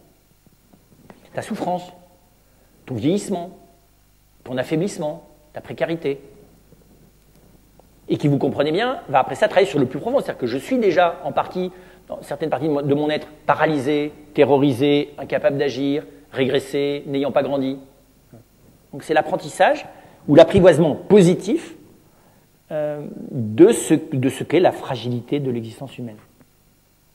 Et qui vient alimenter un courage plus intelligent et donc aussi une résilience collective appuyée les uns sur les autres, elle aussi plus intelligente. C'est aussi, ça réclame, et on est là-dedans aujourd'hui, hein, une réflexion politique et un apprivoisement de la notion de résistance politique à la terreur, à la menace, à la dissuasion, à la tentative de m'influencer. De résistance à l'idéologie, de résistance à l'imaginaire collectif, de résistance à la culture dans ce cas-là de malsaine, de résistance, c'est-à-dire de construction d'une pensée personnelle et collective à petite échelle. Hein. On n'organise pas la résistance à 66 millions de personnes, hein, mais à l'échelle de gens qui font le choix ensemble de s'appuyer les uns sur les autres dans une autre manière de vivre. Mais aussi, et c'est le revers, hein, l'apprivoisement de la notion et maintenant de la réalité de destinée collective. C'est pas facile ça, et là on touche des choses qui relèvent de la sagesse. Hein. Qu'est-ce que ça signifie notre destinée collective? Qui est devenue aujourd'hui une expérience quasi instantanée. Jamais la famille humaine n'a été en état de codépendance dans sa propre destinée. Hein, je pense à ça toujours. Même pendant la Deuxième Guerre mondiale, la planète entière n'était pas au courant de tout ce qui s'y vivait. Aujourd'hui, sauf peut-être en Amazonie ou quelques petits lieux comme ça ou dans le fond de la taïga, mais en gros, 90%, 18% de la planète est quasiment dans l'instant au courant des enjeux planétaires. Donc ça, c'est pas rien. J'en fais quoi de ça? Ça me panique, ça me terrorise, ou j'arrive à le regarder positivement? C'est une vraie question, ça. Alors vous allez me dire, oui, mais ça dépasse un peu notre échelle. Oui, c'est tout le problème. C'est qu'on est embarqué par notre action dans une expérience d'une échelle qui nous transcende complètement. C'est d'ailleurs pour ça que le politique est lui-même dépassé radicalement pour la première fois de son existence. Aujourd'hui, personne ne peut prétendre gouverner la communauté humaine telle qu'elle existe, puisque c'est la famille humaine dans son ensemble. Personne n'a cette capacité. Déjà, gouverner 66 millions de personnes, c'est totalement impossible. Et derrière, je trouve ça intéressant comment, et là-dessus vous doutez bien, il ne faut pas donner des réponses trop vite, c'est quoi le sens de la destinée et de l'épreuve collective? Comment on fait face collectivement à l'épreuve? On est dedans, hein. La récession, la non-croissance, c'est pour tout de suite. C'est une épreuve. L'état de dislocation des familles, l'état d'angoisse moyenne et d'agressivité des gens, c'est un baromètre visible qui n'est pas réversible. On fait quoi là? Épreuve collective. D'accord? Qu'est-ce qu'on fait? Est-ce qu'il faut l'envisager sans avoir un discours, vous voyez, patriotico, tout ce que vous voudrez? Et là, on est un peu perdu parce qu'on n'est pas habitué à réfléchir. On est habitué à avoir des discours tout faits. Vous savez, c'est... comment ça s'appelle? Tous les films américains, il n'y en a plus beaucoup maintenant. Ou au moment où c'est le dernier, vous avez le grand discours, vous savez. Tout d'un coup, la nation américaine, la destinée, l'humanité, sauver l'humanité, et nous nous sacrifions, enfin voilà. Enfin, ils font tout fort ce que nous, on aimerait faire, mais qu'on n'a même pas le cran de faire tout bas. Hein. On a replié notre patriotisme dans notre poche, donc nous on est français, on s'excuse, et on pense, et on continue de dober sur tout le monde d'ailleurs, sur tous les Américains, dans leur dos. Et au moins ils affichent, la destinée collective, de manière de plus en plus superficielle malheureusement, hein, mais ça fait partie de leur reste de patrimoine, qui s'étiole. Hein, parce qu'ils ont l'air de moins en moins messianiques quand même à l'échelle de la planète, alors que c'est ça qu'ils pensaient être. Voilà. Deuxième élément, puis après ça je vous laisse les questions. Ça réclame aussi une culture, la culture de la résistance à la terreur. C'est d'abord une culture de l'espérance et du réalisme, et ça se fait par la créativité. C'est très bizarre comment est-ce que la créativité entrepreneuriale, la créativité artistique, la créativité, je pense aussi à fonder une famille, qu'il y ait des nouveaux êtres qui soient là, tout acte de créativité, c'est-à-dire d'amélioration qualitative du monde dans lequel on est un acte de résistance face à la terreur. Parce elle donne l'expérience relativement immédiatement accessible d'un certain bien praticable et au bénéfice d'un grand nombre, si ce n'est pas de tous.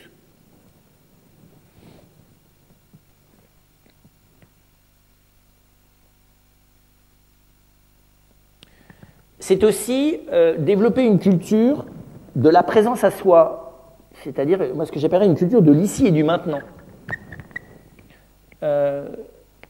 qui n'est pas une culture de j'en profite parce que demain c'est la fin du monde, ça c'est carpe diem.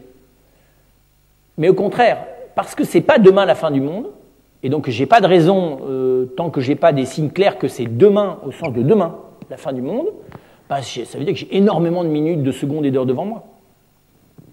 Donc j'ai un maximum d'espace et de temps à utiliser au profit du bien. Et c'est ça l'ici et le maintenant. Il y a l'ici et le maintenant, je vous dis, du jouisseur, et il y a l'ici et le maintenant de celui qui précisément sait que la vie, elle ne se vit qu'en direct, pas en différé. Parce que la terreur, elle est toujours une menace sur le futur, vous avez remarqué. Donc plus vous êtes dans le présent, et moins vous êtes sensible à la menace sur le futur. Si vous êtes en permanence dans vos projections, la terreur vient démolir vos projections. Si vous n'êtes pas dans la projection, qu'est-ce que vous voulez qu'elle fasse, la terreur? Tant que le mal n'est pas imminent, là, à votre porte.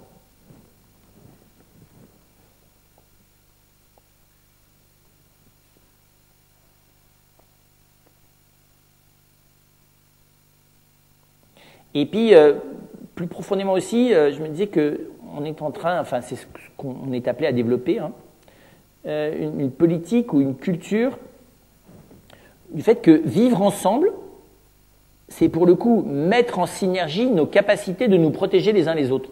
Ça peut paraître très élémentaire. Aristote dit que c'est la première raison pour laquelle les animaux se mettent ensemble.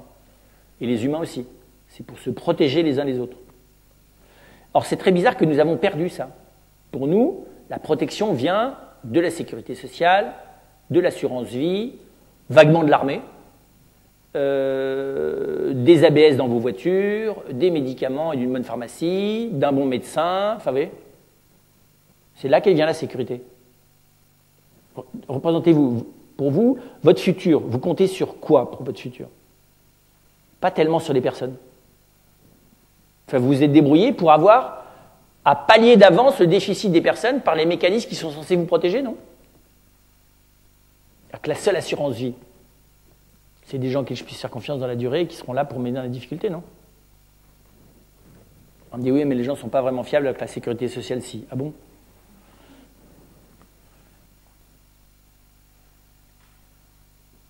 Derrière, vous avez évidemment ce que j'appelle moi la réinstrumentalisation. Là, c'est carrément de la révolution. C'est une culture de la réinstrumentalisation des technologies et du monde des images.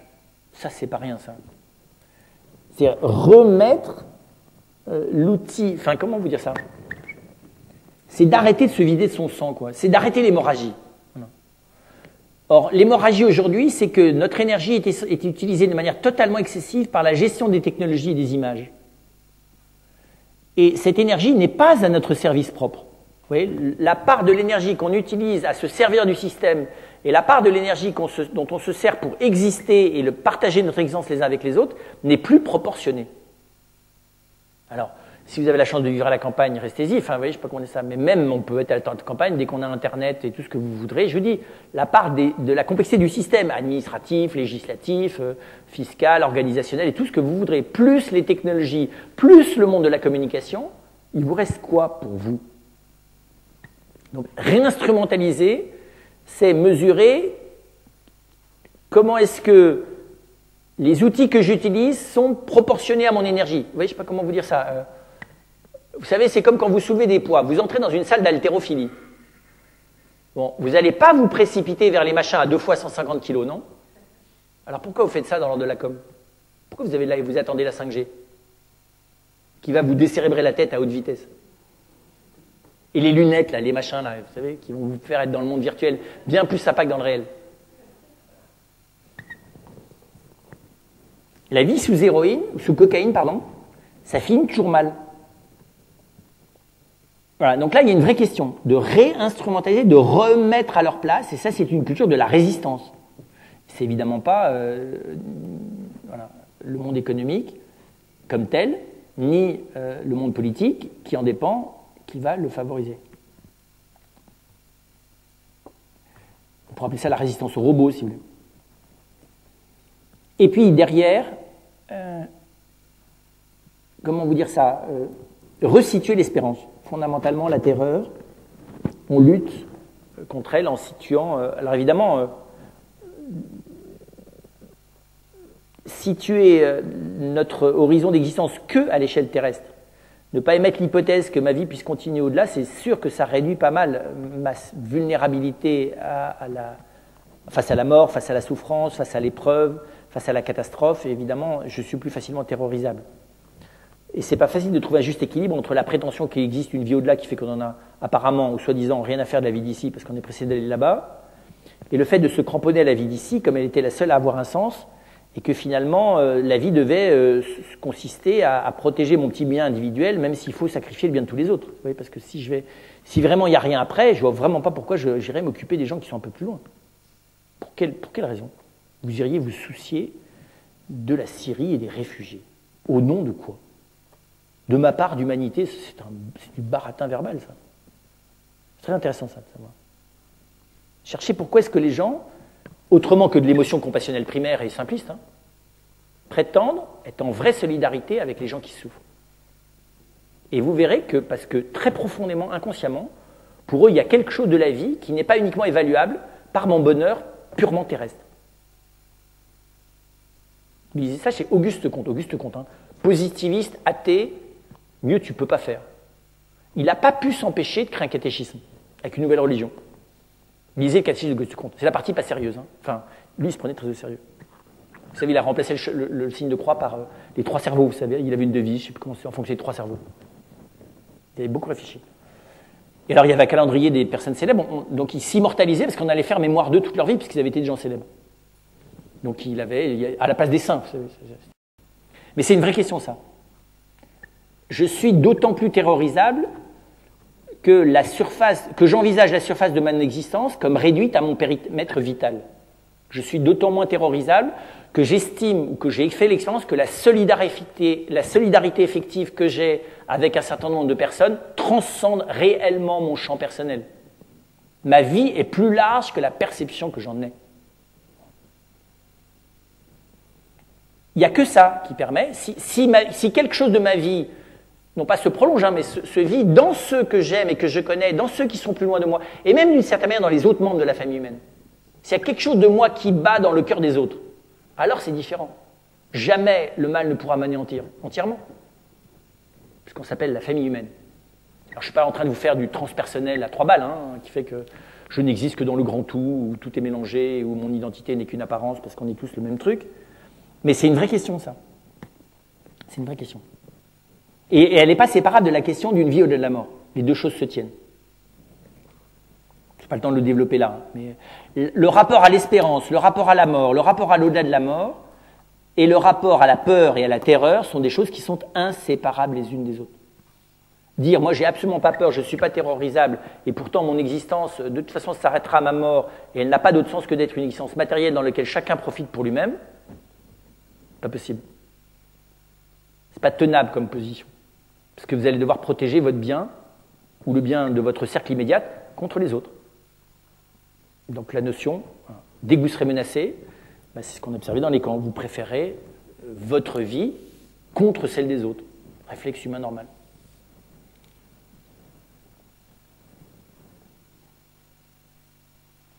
Et donc finalement, la réponse politique à la terreur consiste à aider les individus, et la culture est là pour y aider, à la prise de conscience de ce qui, comment vous dire ça, échappe au mal, échappe à la destruction, même planétaire.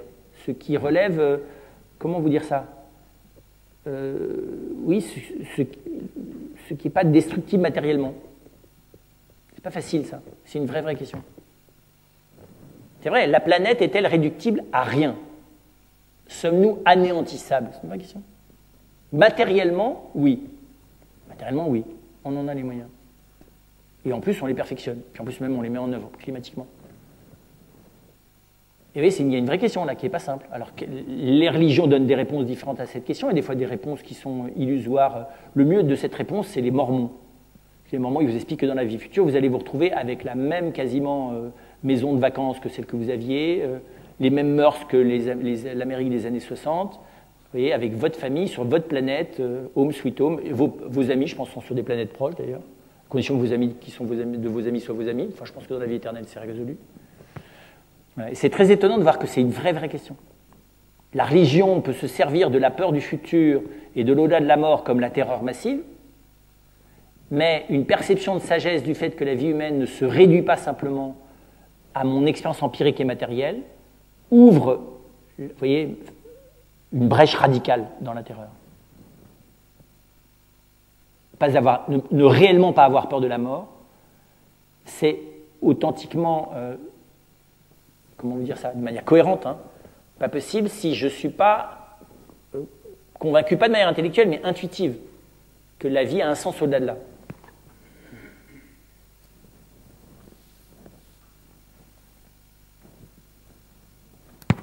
À vous les questions. J'ai parlé un peu plus fort, mais je ne suis pas sûr d'avoir parlé plus lentement.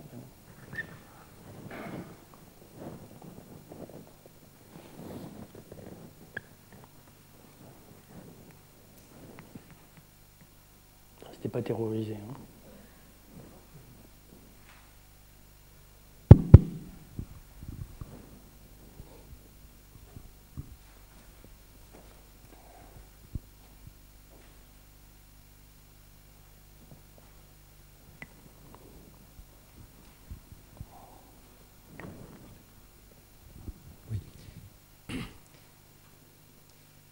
Je n'ai pas bien compris dans quel sens vous utilisez le mot politique par rapport à la terreur.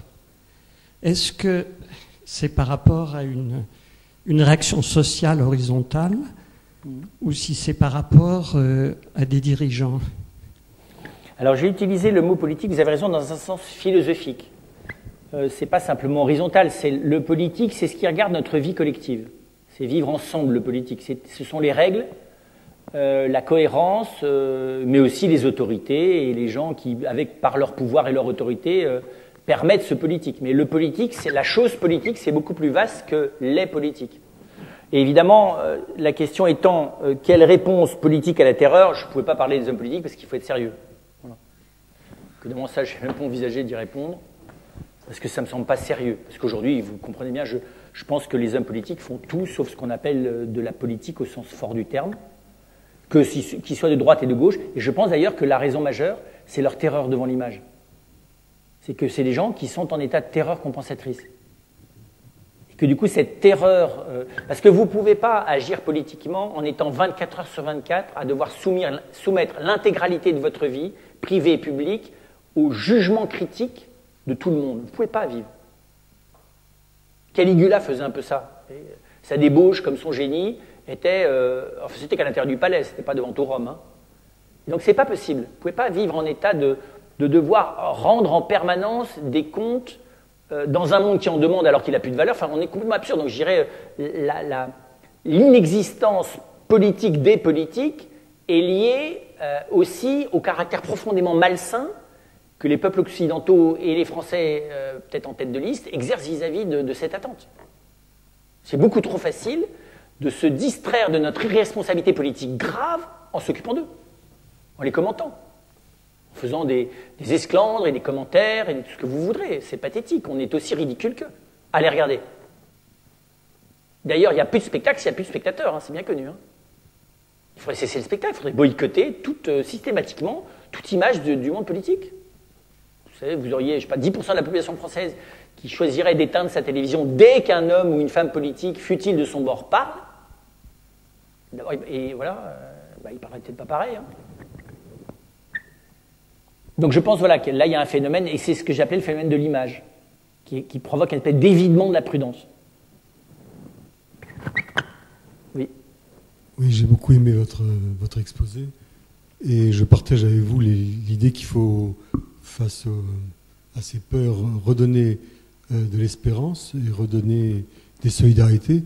Par contre, quand vous dites la solution n'est pas dans les assurances, dans la sécurité sociale, là je ne suis pas trop d'accord avec vous, parce que la sécurité sociale, c'est justement une construction humaine de solidarité, celle qui a été créée en 1946. Et je suis un militant syndical et je pense qu'il faut reconstruire d'autres sécurités construites humainement par les solidarités, en particulier la sécurité du travail. C'est-à-dire qu'aujourd'hui, on peut imaginer qu'on aura 7, 8, 10 métiers différents dans sa vie, mais si on construisait une sécurité sociale du travail en enlevant cette peur du chômage, et ça, on est capable de construire une telle construction humaine, on ferait reculer aussi ces peurs et ces terreurs. Tout à fait. Alors, je suis tout à fait d'accord. Hein. Pour moi, la déviance de l'histoire de la sécurité sociale en France, elle est double. C'est d'abord d'avoir pensé qu'on avait inventé la solidarité en 1946. Alors que la solidarité, la mutualisation du risque, c'est une histoire qui est aussi vieille que les peuples humains, et que ce qu'il fallait, c'était simplement permettre à cette mutualisation du risque d'atteindre un seuil de rééquilibrage des injustices. Et donc, de nouveau, je pense que la grande erreur, elle remonte à avant 1946, d'ailleurs, c'est la vision que la France a conçue de l'État au moment de la terreur, d'ailleurs, et de la Révolution française, c'est de penser que la raison était capable de penser la structure politique. Je pense que c'est une erreur totale. Le domaine dans lequel on n'a pas fait ça, la religion a peut-être pensé le faire un temps, mais elle s'est avéré progressivement que ça ne marche pas, c'est la famille. Personne ne prétend penser la famille. La famille, c'est une réalité empirique que, vraiment, le dernier des abrutis serait celui qui prétendrait me donner une explication rationnelle de l'organigramme familial et son fonctionnement collectif. Et même d'ailleurs, les psychosociologues ne s'y aventurent même pas. Vous donnez la cartographie affective, psychologique, vous voyez, et interactionnelle de votre famille, à mon avis, 10 ans d'analyse serrée sans en faire partie fait que vous ne trouveriez pas.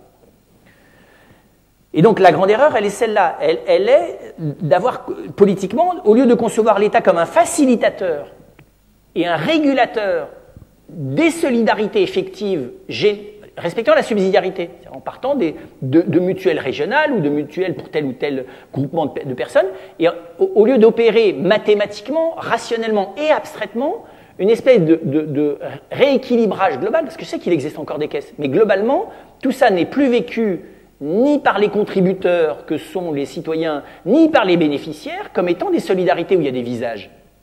Et donc je pense que la réinitialisation du mutuel... Alors je ne suis pas pour prendre le modèle à l'américaine, hein, mais il y a quelque chose d'intelligent dans la mutualité, dans la solidarité à l'américaine. C'est que peut-être que celui qui s'affiche à faire un don s'affiche peut-être un peu trop, n'empêche que quand même il fait un don à titre personnel à autrui. Nous avons inventé l'anonymat du solidaire. L'anonymat du solidaire, ça demande des saints. Que ta main droite ignore ce que fait ta main gauche, ça s'appelle la sainteté. Même chez les religieux, on a du mal à le pratiquer. Et donc là, non, c'est pas vrai. Donc du coup, le système étatique et la sécurité sociale deviennent et la vache à lait et le monstre que tout le monde critique. C'est complètement absurde. Alors, je dis pas qu'après ça, législativement et tout ça, c'est facile à mettre en œuvre, mais pour moi, la clé, c'est la mutualisation du risque. Et la mutualisation du risque, elle implique des droits et des devoirs. Vous voyez, c'est l'histoire de la Grameen Bank, par exemple, hein, les banques de microcrédit, qui est de faire renaître cette notion de solidarité entre le bénéficiaire, mais qui a un devoir envers le créditeur. Et il y a une vraie solidarité, mais une solidarité qui se joue, comment vous dire ça, à égalité dans les forces. Là, aujourd'hui, je pense que... Alors, là où je suis tout à fait d'accord avec vous, c'est que 46, c'est de dire, mais on ne peut pas se permettre que dans une population donnée, on n'ait pas le souci de tous. Tout à fait. C'est la charité chrétienne transformée en politique. Sauf qu'après ça, le problème, il n'est pas ça. Ça, c'est d'ailleurs, toutes les lois sociales en France ont toujours été faites avec un fond d'inspiration chrétienne. Ça m'égale que ça soit... Voilà. Le problème, c'est d'y avoir doublé la raison Rousseauiste. Vous voyez, c'est de l'avoir doublé par des mécanismes qui pourraient nous assurer que cette bonne intention, elle est vérifiable par le quantitatif.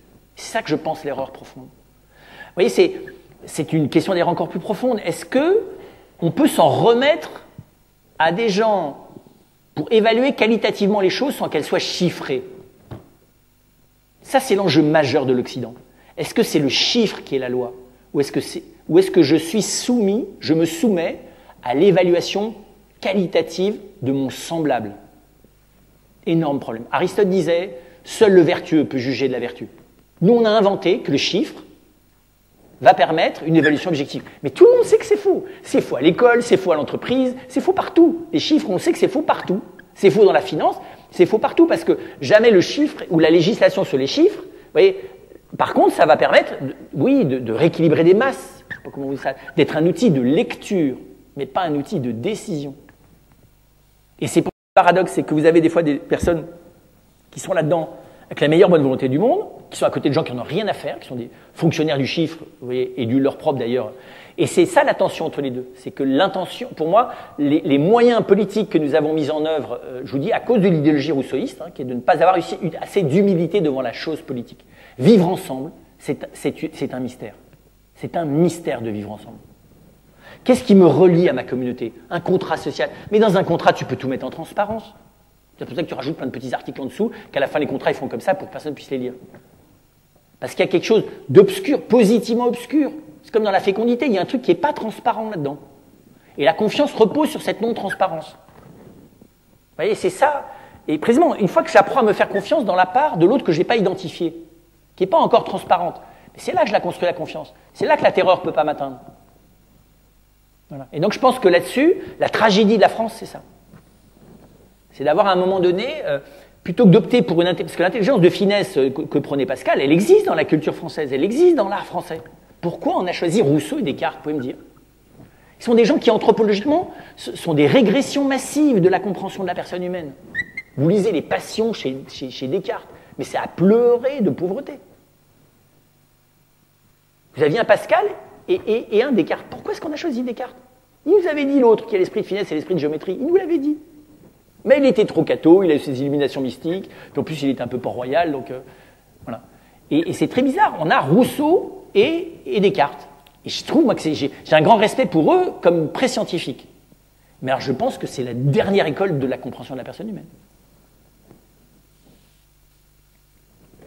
D'ailleurs, on le voit, enfin, bon, la capacité d'assumer leur réalité familiale l'un et l'autre, je ne vous fais pas un descriptif biographique, hein, parce qu'entre Descartes et son enfant qu'il n'a jamais reconnu, qu'il a fait avec sa servante, et Rousseau qui met ses enfants à l'assistance publique pour écrire l'Émile, traité d'éducation, voilà. Et quand Nietzsche vous rajoute que de toute façon on fait la philosophie de ces pathologies, ça calme, hein. Voilà.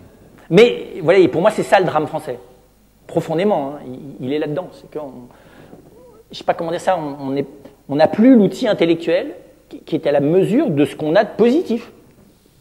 Et je suis tout à fait d'accord, le niveau de solidarité. C'est pour ça que, pour moi, pour rien au monde, il faut en même temps enlever ce principe-là. Sauf qu'il faut que ça se transforme en une espèce de... ça prenne chair dans les individus. Alors pour ça, je suis bien incapable de vous donner des moyens. Mais c'est un des moyens vous avez raison, lutter contre la terreur de la pauvreté, c'est une terreur. Aujourd'hui, la terreur de la précarisation, aussi bien psychique, comprenez bien, que sociale, hein, que vous avez des gens qui se marginalisent psychiquement par burn-out ou autre, hein, en l'espace de 3 mois, et la marginalisation sociale, elle va suivre. Hein. Et donc on est aujourd'hui, c'est pour ça que ça faisait partie des éléments de terreur, hein, cette espèce de possibilité qu'aujourd'hui, c'est comme s'il y avait une menace, vous voyez, une espèce d'Ebola psychique qui fait que le burn-out, il va te tomber dessus. La dépression, le pétage de plomb, l'éviction de la société, la rupture de ta famille, l'explosion du noyau familial, on peut pas vivre là-dedans. Enfin, on a les moyens de vivre autre chose, on va dire ça comme ça.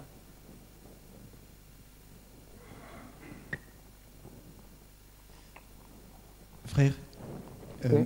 Merci. Je change complètement, malheureusement, de sujet sur la conférence. Je me couche tous les soirs, je dors 8 heures.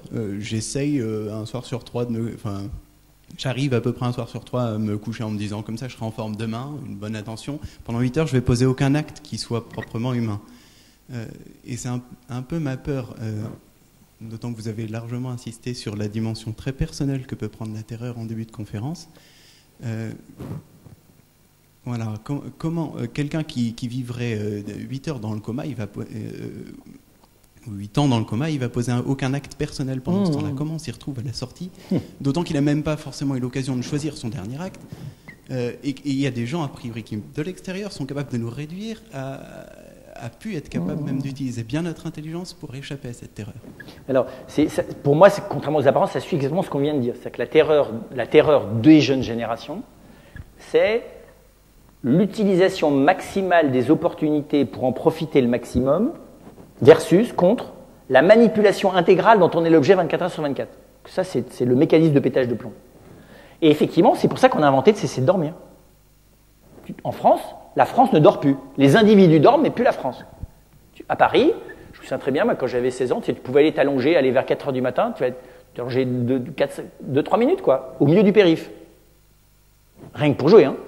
Pour montrer qu'il n'y avait plus personne vers 4 heures du matin le samedi, enfin pas le samedi, mais en semaine, à 4 heures du matin, il n'y avait personne. Les gens couchés étaient, enfin tout le monde était couché et personne n'était encore levé, à part quelques gardiens de nuit. Aujourd'hui, tu peux y aller à 4 heures du matin sur le périph', il y en a presque autant qu'à minuit. Et donc tu vois bien que la nuit n'existe plus. Pourquoi? Parce que tout, y compris le sommeil, tout doit être utilisé. Donc on est dans une espèce d'obsession complète qui est d'utilisation maximale. Et ça, là, il y a une, comment dire ça, une espèce de terreur de rater quelque chose. Ou bien ce qui me manipule, donc j'ai un angle mort, je me fais complètement avoir, mais je ne m'en suis pas encore aperçu. Ou bien ce qui allait me sauver, manque de chance, je dormais à ce moment-là. Or, ça fait partie du travail philosophique, du travail même humain, simplement de la santé, de s'apercevoir que la vie humaine, ça n'a rien à voir avec ça. Les opportunités, c'est pas dehors qu'elles sont, c'est dedans qu'elles sont. Et les opportunités, alors celles-là, on les rate. Et dormir, c'est capital pour aller découvrir les opportunités intérieures. Parce que comment tu veux être réconcilié avec toi-même si le premier bien qui est le tien, qui est de dormir, tu te le donnes même pas. Donc si tu t'esclavagises biologiquement à la base par le non-sommeil, c'est fini. Tu peux plus te vouloir du bien de manière raisonnable. Donc tu vas jamais découvrir qui t'es. Tu vas jamais piger qu'est-ce qu'il y a à rassembler, qu'est-ce qu'il y a à confier à autrui, qu'est-ce qu'il faut réconcilier, qu'est-ce qu'il faut gérer à l'intérieur de toi. Donc l'extériorisation, il y a une des formes de terreur, c'est de nous mettre en état d'extériorisation permanente qui fait qu'il y a un évidement de la vie intérieure. Parce que on n'est plus que des lapins devant des phares de voiture. Tu vois, tu as pu, alors que quand tu reviens à l'intérieur de toi, et je te dis, d'ailleurs tous les films sont bien faits là-dessus, tout le monde panique, puis le type dit, mais non, pas du tout, on a encore 45 secondes. C'est énorme, 45 secondes. À l'écran, ça dure beaucoup plus que 45 secondes. Mais on a 45 secondes. On peut faire une déclaration d'amour en 45 secondes, on peut voir toute sa vie en 45 secondes, on peut prendre des décisions opportunes en 45 secondes, on peut prendre la vie de quelqu'un pour lui sauver la sienne et lui donner la note à la place, faire des milliards de choses en 45 secondes. Voilà. Mais nous, on est là-dedans, dans cette espèce de... Et là encore, je trouve que moi, le monde de la culture, enfin le monde des médias, le monde du cinéma, pardon, je trouve, et des romans aussi, nous dit bien, d'ailleurs, parce que la littérature est plutôt à nous faire descendre de plus en plus dans une richesse intérieure. Je trouve extraordinaire l'apport des littératures non européennes. Et inversement, le monde du cinéma nous dit de plus en plus cette espèce de terreur de rater quelque chose. Oui, bonsoir. Vous avez parlé du coup de savoir prendre des risques. Et je trouve que dans la société aujourd'hui, on rapporte cette responsabilité à l'autre, donc notamment aux assurances. Et je me dis que aujourd'hui, on est dans... Enfin, pour moi, les assurances, c'est pour les ignorants et pour les pauvres. Vous en pensez quoi? Ce qui est très vrai, c'est que dans la notion de solidarité, là où la solidarité devient véritablement politique, c'est quand nous prenons les risques ensemble. D'accord ? La coopération et la mutualisation se vérifient dans sa vérité humaine dans la prise de risque partagée. Or aujourd'hui, ce qu'on appelle le partage du risque, c'est que chacun en prend une partie, et s'il y a un des fusibles qui saute, les autres sont protégés. Vous voyez ? En gros, c'est pas ça le partage du risque. Le partage du risque, c'est que s'il y en a un qui est en difficulté, tous sont à l'aider. Vous voyez, c'est cette parole de Paul, si un membre souffre, tous souffrent. Si un membre réussit, tous réussissent. Et cet acte, il est très précis dans la famille, il est très précis dans l'amitié, et c'est vrai que je trouve que là-dessus, on ne partage pas le risque. Vous avez des gens qui prennent des risques, qui font des sports extrêmes ou autres, hein, mais le vrai partage du risque, enfin, fonder une famille, avoir des enfants, c'est de la folie dans le partage du risque. On ne fait que ça, là. Et donc je pense que la prise de risque ensemble, ça enfin, on pourrait même dire, ça génère de l'anticorps contre la terreur et la peur. Parce que précisément, là encore, comme ce que je le disais tout à l'heure pour le courage, le risque partagé à plusieurs est une véritable minimisation du risque pour chacun. C'est d'ailleurs peut-être pour ça que le courage est une vertu qui s'engendre politiquement, parce que l'excellence de base, c'est que le risque porté à plusieurs minimise ce qui risque d'arriver à chacun, et que cette excellence-là, nous n'avons plus assez d'occasion de la faire ensemble. S'il faut qu'il y ait une panne ou quelque chose de grave, et tout d'un coup, le fait que les gens se retrouvent, ils vont se soutenir les uns les autres. Vous voyez, c'est très étonnant dans les cas de ce qui était passé sur le Thalys ou n'importe où. Dès qu'il y a une catastrophe ou quelque chose d'un traumatisme collectif, Bien sûr qu'on envoie des équipes de psychologues mais c'est d'abord la manière dont les gens s'aident les uns les autres à remonter la pente. Parce que le psychologue qui débarque et qui n'a pas vécu la chose, il ne peut être qu'un facilitateur de la résilience du traumatisme collectif que vont s'apporter les personnes les unes aux autres. Donc ça confirme ça. C'est que le risque assumé ensemble permet de se sortir de l'épreuve plus vite. Et ça, c'est une essence humaine très fondamentale, mais nous en avons complètement oublié nous n'avons plus la possibilité d'en faire l'expérience. Sauf un peu au rugby. C'est la différence entre le rugby et le foot. Au rugby, quand on est dans une mêlée, on partage le risque. Jamais au foot. Est-ce qu'on peut définir une politique vis-à-vis des terroristes eux-mêmes, vis-à-vis des groupes terroristes, une politique de type militaire, psychologique, ou est-ce qu'il faut attendre en fait que ces groupes implosent, parce qu'en fait ils sont eux-mêmes soumis à leur propre terrorisme. Ils tiennent en tant qu'organisation que sous un régime de terreur également. Je pense que l'organisation humaine qui a le sens le plus poussé de cette question-là, c'est le GIGN français. Ces gens ont une éthique, une philosophie d'existence qui est tout à fait stupéfiante. Leur finalité, c'est d'agir, donc d'intervenir face à la terreur, de ne jamais laisser la terreur sans réagir, et d'agir face aux gens qui en sont la cause pour que les terrorisés et les terroristes, pour sauver le plus de vies possible chez les terrorisés en priorité et chez les terroristes aussi. Hein, vous savez, la déontologie du GIGN, c'est qu'il s'agit de sauver la vie aussi du preneur d'otage, si possible. Voilà. Et je trouve que c'est extraordinaire. Bon, ils n'ont pas conscience complètement des sous-jacents philosophiques qu'il y a derrière ça, hein, mais d'avoir choisi ça et d'avoir compris que finalement c'est la seule manière d'agir ensemble qui soude ces hommes avec une solidarité et une efficacité tout à fait remarquable, parce que c'est, je crois, à l'échelle de la planète, un des moyens d'intervention face aux terroristes qui est tout à fait au point, un peu comme les CRS d'ailleurs, quand une déontologie qui est assez proche. Chez les CRS, il y a une dimension de la démonstration de la force, mais qui n'a rien à voir avec ce qu'est un CRS. Moi, j'ai découvert ça il y a 30 ans de ça, en jouant au football à Roanne, ma communauté, par un de nos frères, on a joué au football contre les CRS. Et à un moment donné, l'un de nos frères, assez impétueux de manière récurrente, a voulu attraper le ballon. Sauf que le CRS qu'il a pris à la place du ballon, il lui a ouvert l'arcade sourcilière et le type était dans les choux, avec l'arcade un peu ouverte, en train de, voilà, sur le gazon, avec ses camarades autour de lui pour lui remonter le moral.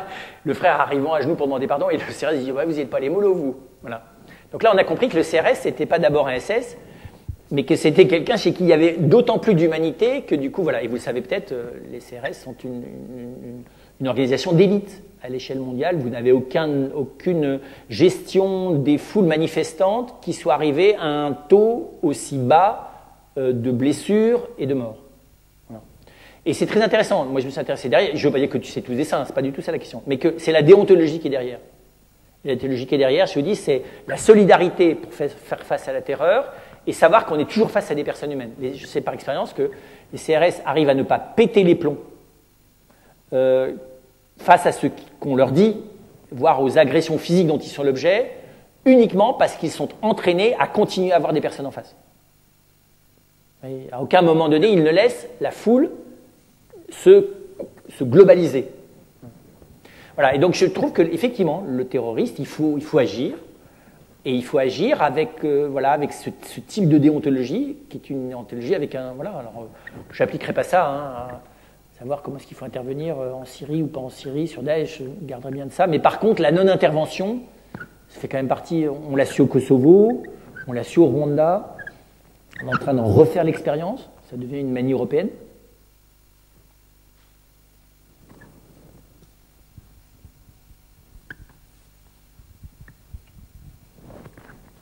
Je vais prendre le risque de poser une question. Parce que j'arrive pas très bien à la formuler, mais est-ce que la peur, la panique et la terreur, justement, ça ouvre pas un défi pour l'homme contemporain de retrouver sa finalité et retrouver justement cette finalité dans le présent, parce que c'est justement le présent qui est attaqué à travers la peur. Comment je vis maintenant. À un moment, vous avez dit, la personne qui est terrorisée n'est plus elle-même, elle n'est plus dans son existence. Est-ce que justement cette terreur, enfin cette anticipation de la terreur en tout cas, ne permet pas de travailler sur la finalité de notre vie? Quel est notre but dans le présent? Tout à fait. En gros, le mal le plus profond que provoque la terreur, c'est de dissocier la personne de son être.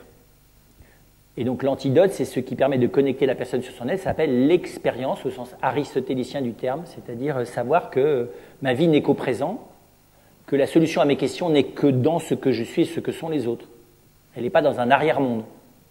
Elle est que dans ce qui est, et qu'effectivement, tout ce qui consiste à être capable de recueillir la richesse de ma personne et celle d'autrui au quotidien est quelque chose à protéger de manière prioritaire et, je dirais aujourd'hui, courageuse.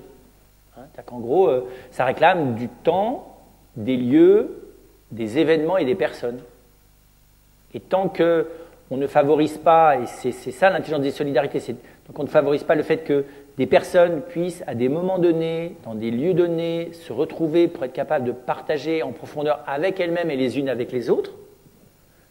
Voilà, mais tout simplement, c'est pas nécessairement une retraite spirituelle, c'est tout simplement, au quotidien, comme dans la famille, d'avoir des moments où le repas peut être l'occasion de ce moment de débriefing, où là on est vraiment ensemble, dans un espace de relecture, pas que, de rire aussi, mais ça n'empêche pas. Voilà. Eh bien, c'est évident que c'est ça qui génère. D'ailleurs, les gens qui ont fait l'expérience des camps disent que ceux qui résistaient le mieux, c'est d'abord ceux qui se sont intéressés aux autres et ceux qui sont descendus tout de suite dans les détails de l'existence. Il y a des gens qui ont saintement donné leur vie, très bien. Et puis il y en a qui ont travaillé sur le terrain même, sur les toutes petites choses. Sur le détail. C'est très frappant de voir comment est-ce que c'est sur la présence à soi et à autrui ne se joue pas sur les grandes intentions. Elle se joue sur le détail de l'existence. Et effectivement, aujourd'hui, on est très aliéné aux possibilités du détail de l'existence. Enfin, c'est tout bête. Le petit déjeuner, par exemple, il est piraté par le nombre d'images publicitaires que vous avez autour de la tête dès que vous ouvrez quelque chose. Voilà, c'est très difficile. Alors c'est un luxe de mettre ses céréales dans un espèce de récipient qui est autre que la marque publicitaire. Mais on a tous fait ça, vous voyez, où on mange et puis on est en train de regarder le nombre de calories, le bidule, la pub débile. Enfin, on se dit, mais c'est tout bête. C'est que aujourd'hui, on est presque obligé de ritualiser la présence à soi et à autrui. Et je pense qu'effectivement, cette ritualisation, elle devient un devoir sacré. Voilà. Parce que c'est là que se construit les antidotes de la manipulation de l'esprit et de l'imaginaire qui s'opère dans l'acte de terrorisation. À défaut d'avoir des idéologies collectives fortes, une religion solidaire un peu primaire qui nous rassemble, voilà. Et quelques figures charismatiques qu'on se mette à suivre et qui nous rassurent. Ça, laisse tomber, c'est fini. Enfin, dans notre espace à nous, en tout cas. Et c'est pas une mauvaise nouvelle. Parce que, voilà, les protections de substitution qui me dispensent de la responsabilité personnelle, de tout ce que je pourrais faire envers autrui, c'est quand même nul. D'être éternellement, on va dire, les enfants de ses parents sans jamais devenir le frère de son frère ou de sa sœur, ça craint quand même. Enfin, vous voyez, pour faire court. C'est pas facile d'entrer dans la maturité de l'âge fraternel. C'est un énorme défi, et c'est très difficile, parce que c'est... Nous, ce qu'on rêverait, c'est d'être dans la toute-puissance de l'individu ou dans la protection paternelle. Même Dieu est discret sur sa protection paternelle. Il nous a ce qui montre bien qu'il nous a délégué la protection à la relation fraternelle. Ça fait un temps qu'il nous le dit. Bonsoir. Alors désolé, je suis arrivé un peu après la bataille. Il y avait une conférence d'Alpi en concurrence. Pour revenir sur la question d'avant, même de mon papa. Est-ce que, en fait, si on suit votre raisonnement, si on va au bout, en fait, la solution contre les terroristes, d'une certaine manière, c'est d'arriver à les faire comprendre, arriver à les réhumaniser eux et à nous réhumaniser à leurs yeux, parce que pour eux, Leur dialectique fait qu'ils voient en nous simplement l'Occident qu'il faut détruire. Enfin, pour nous, on est le mal. Est-ce que c'est effectivement le cas et comment est-ce qu'on peut arriver à ça? Parce qu'à côté de ça, il faut effectivement une réponse armée pour. Enfin, on peut pas laisser faire en attendant ils se retransforment en bisounours. Alors là, on entre dans la sophistication de la terreur. Et je disais au tout début qu'il faudrait analyser de près le premier exemple qu'on ait, et qui est nous, c'est-à-dire la Révolution française. Il ne faut pas confondre les gens idéologisés de manière primaire et qui sont lancés en avant, et qui sont des missiles, qui ne sont plus des personnes humaines, qui eux-mêmes sont des terrorisés, ou des idéologisés, qui n'ont plus d'autre identité que l'idéologie dont ils sont porteurs, de ceux qui s'en servent. Voilà. Et donc, bien sûr qu'il faut lutter contre ceux qui portent les bombes, mais il faudrait d'abord lutter contre ceux qui envoient les gens avec des bombes autour du corps. Enfin voilà, donc en gros, et ça c'est pas facile parce que je suis pas certain que la négociation, enfin là je suis en termes purement politiques, que la négociation soit très possible, hein. Parce que la mise en œuvre du terrorisme c'est quand même une forme de perversion. C'est quand même une forme de perversion. Pensez que, alors surtout qu'au début, le terrorisme, là où il s'est développé de manière un peu systématique comme arme, c'est pour sensibiliser l'opinion publique. Il ne faut jamais oublier que le terrorisme sioniste, le terrorisme palestinien et le terrorisme rouge, des brigades rouges par exemple, le terrorisme Action Directe française, étaient des terroristes qui avaient pour but de sensibiliser l'opinion. Tu vois, c'était une action pour faire peur, mais derrière, c'était l'occasion d'un message. La peur, c'était pour attirer l'attention, la terreur était pour attirer l'attention, et pour acquérir par l'attention qu'on attirait par la terreur, une tribune où on disait quelque chose. Là, en l'occurrence, on n'est plus là-dedans. Là, le but n'est pas d'un terroriste qui a pour but d'attirer l'attention de tous, tu vois, de parler comme un dictateur parle aux gens auxquels il fait peur, mais le but est effectivement de laminer fondamentalement la culture occidentale en empêchant la terreur qu'elle se fabrique elle-même toute seule. Parce que, tu vois, je veux dire, la part de la terreur qui vient de ces gens-là, pour moi, de nouveau, ce que j'ai essayé de montrer, est relativement faible, même si elle est réelle, par rapport à la terreur qu'on se fabrique tout seul. On n'a pas besoin d'eux pour se faire peur. On n'a pas besoin d'eux pour s'aligner nous-mêmes. On n'a même pas besoin d'eux pour s'autodétruire. On fait ça d'ailleurs presque mieux sans eux. Voilà. Sauf qu'ils l'ont compris et qu'ils amplifient ce phénomène, qui s'inscrit dans nos phénomènes de terrorisation. C'est pas par hasard que Daesh a choisi un mode pour filmer des événements directs qui est exactement celui des blockbusters américains. Donc, ils te font peur parce que ce qui te montrent, les gens égorgés, est une action réelle, et te le montrent parce que la manière dont ils te le filment, c'est pour te terroriser. Voilà, donc ils ont tout à fait compris que... Voilà, donc concrètement, je dirais, le terroriste tel qu'il vient de là-bas ne fait que nous révéler les failles effroyables dans lesquelles... Enfin, la tombe que nous sommes en train de nous creuser nous-mêmes. Ils utilisent nos propres perversions. Moi, c'est ça que j'entends. Alors, je ne dis pas qu'il ne faut pas lutter contre eux, mais c'est beaucoup plus facile d'aller lutter contre eux, ce qu'on va peut-être finir par faire, et de s'imaginer qu'on a réduit la terreur. Le nombre de gamins qui ont entre 10 et 25 ans et qui sont habités par de la terreur souterraine dont personne ne s'occupe et qui ont des diplômes, des postes et tout ce que tu voudras, ça, en France, c'est plus important à mon avis et beaucoup plus grave pour le futur que Daesh. Et c'est pratique de se faire peur là-dessus. Enfin, je ne dis pas qu'il ne faut pas le faire, hein, mais c'est deux questions qu'il faut traiter qui ne sont pas au même niveau. Les gens qui ont fait sauter les Twin Towers uniquement en menaçant les gens avec des canifs, si tu veux, oui, ça relève du génie de la terreur, mais c'est pas, ça ne veut pas dire que le World Trade Center, si tu veux, c'était la croix de Jésus-Christ et que les États-Unis étaient le pauvre innocent mis à mort par les méchants, c'est-à-dire Judas. Enfin, faut pas tout confondre. Voilà. Donc, il ne faut pas que la diabolisation de ce type de terreur, encore une fois, nous empêche de voir la manière dont nous la nourrissons en notre sein, et que c'est pour ça aussi qu'elle a tant d'impact. C'est pour ça que je disais tout à l'heure, si nous étions un peuple qui cultive le courage au sens fort du terme, pas le patriotisme primaire et ridicule, mais du vrai courage intérieur, nous aurions les antidotes, et pour résister autant que possible contre ces logiques de terrorisation interne, et en même temps de faire face politiquement à cette terreur externe. Alors, comme tu le soulignais tout à l'heure, il faut dormir pour pouvoir prendre des ressources et nous réveiller demain avec encore moins de peur que ce matin. Voilà, vous êtes invités à être, si ça vous a plu, à être les messagers. Je vais faire comme à Avignon, vous savez, à la fin du spectacle, on vous dit, c'est vous-même qui allez faire la publicité pour ce qui vous a plu, donc vous prenez le flyer et vous allez le présenter aux gens auxquels ça vous a plu, non pas pour celui qui parle, mais parce que ça peut faire du bien, et vous leur dites, voilà, viens. Et vraiment, je dis ça en ayant, ça sera un autre qui parlerait, et ça sera intéressant, je ne sais pas dire si c'est intéressant, mais je ferai la même chose. Voilà.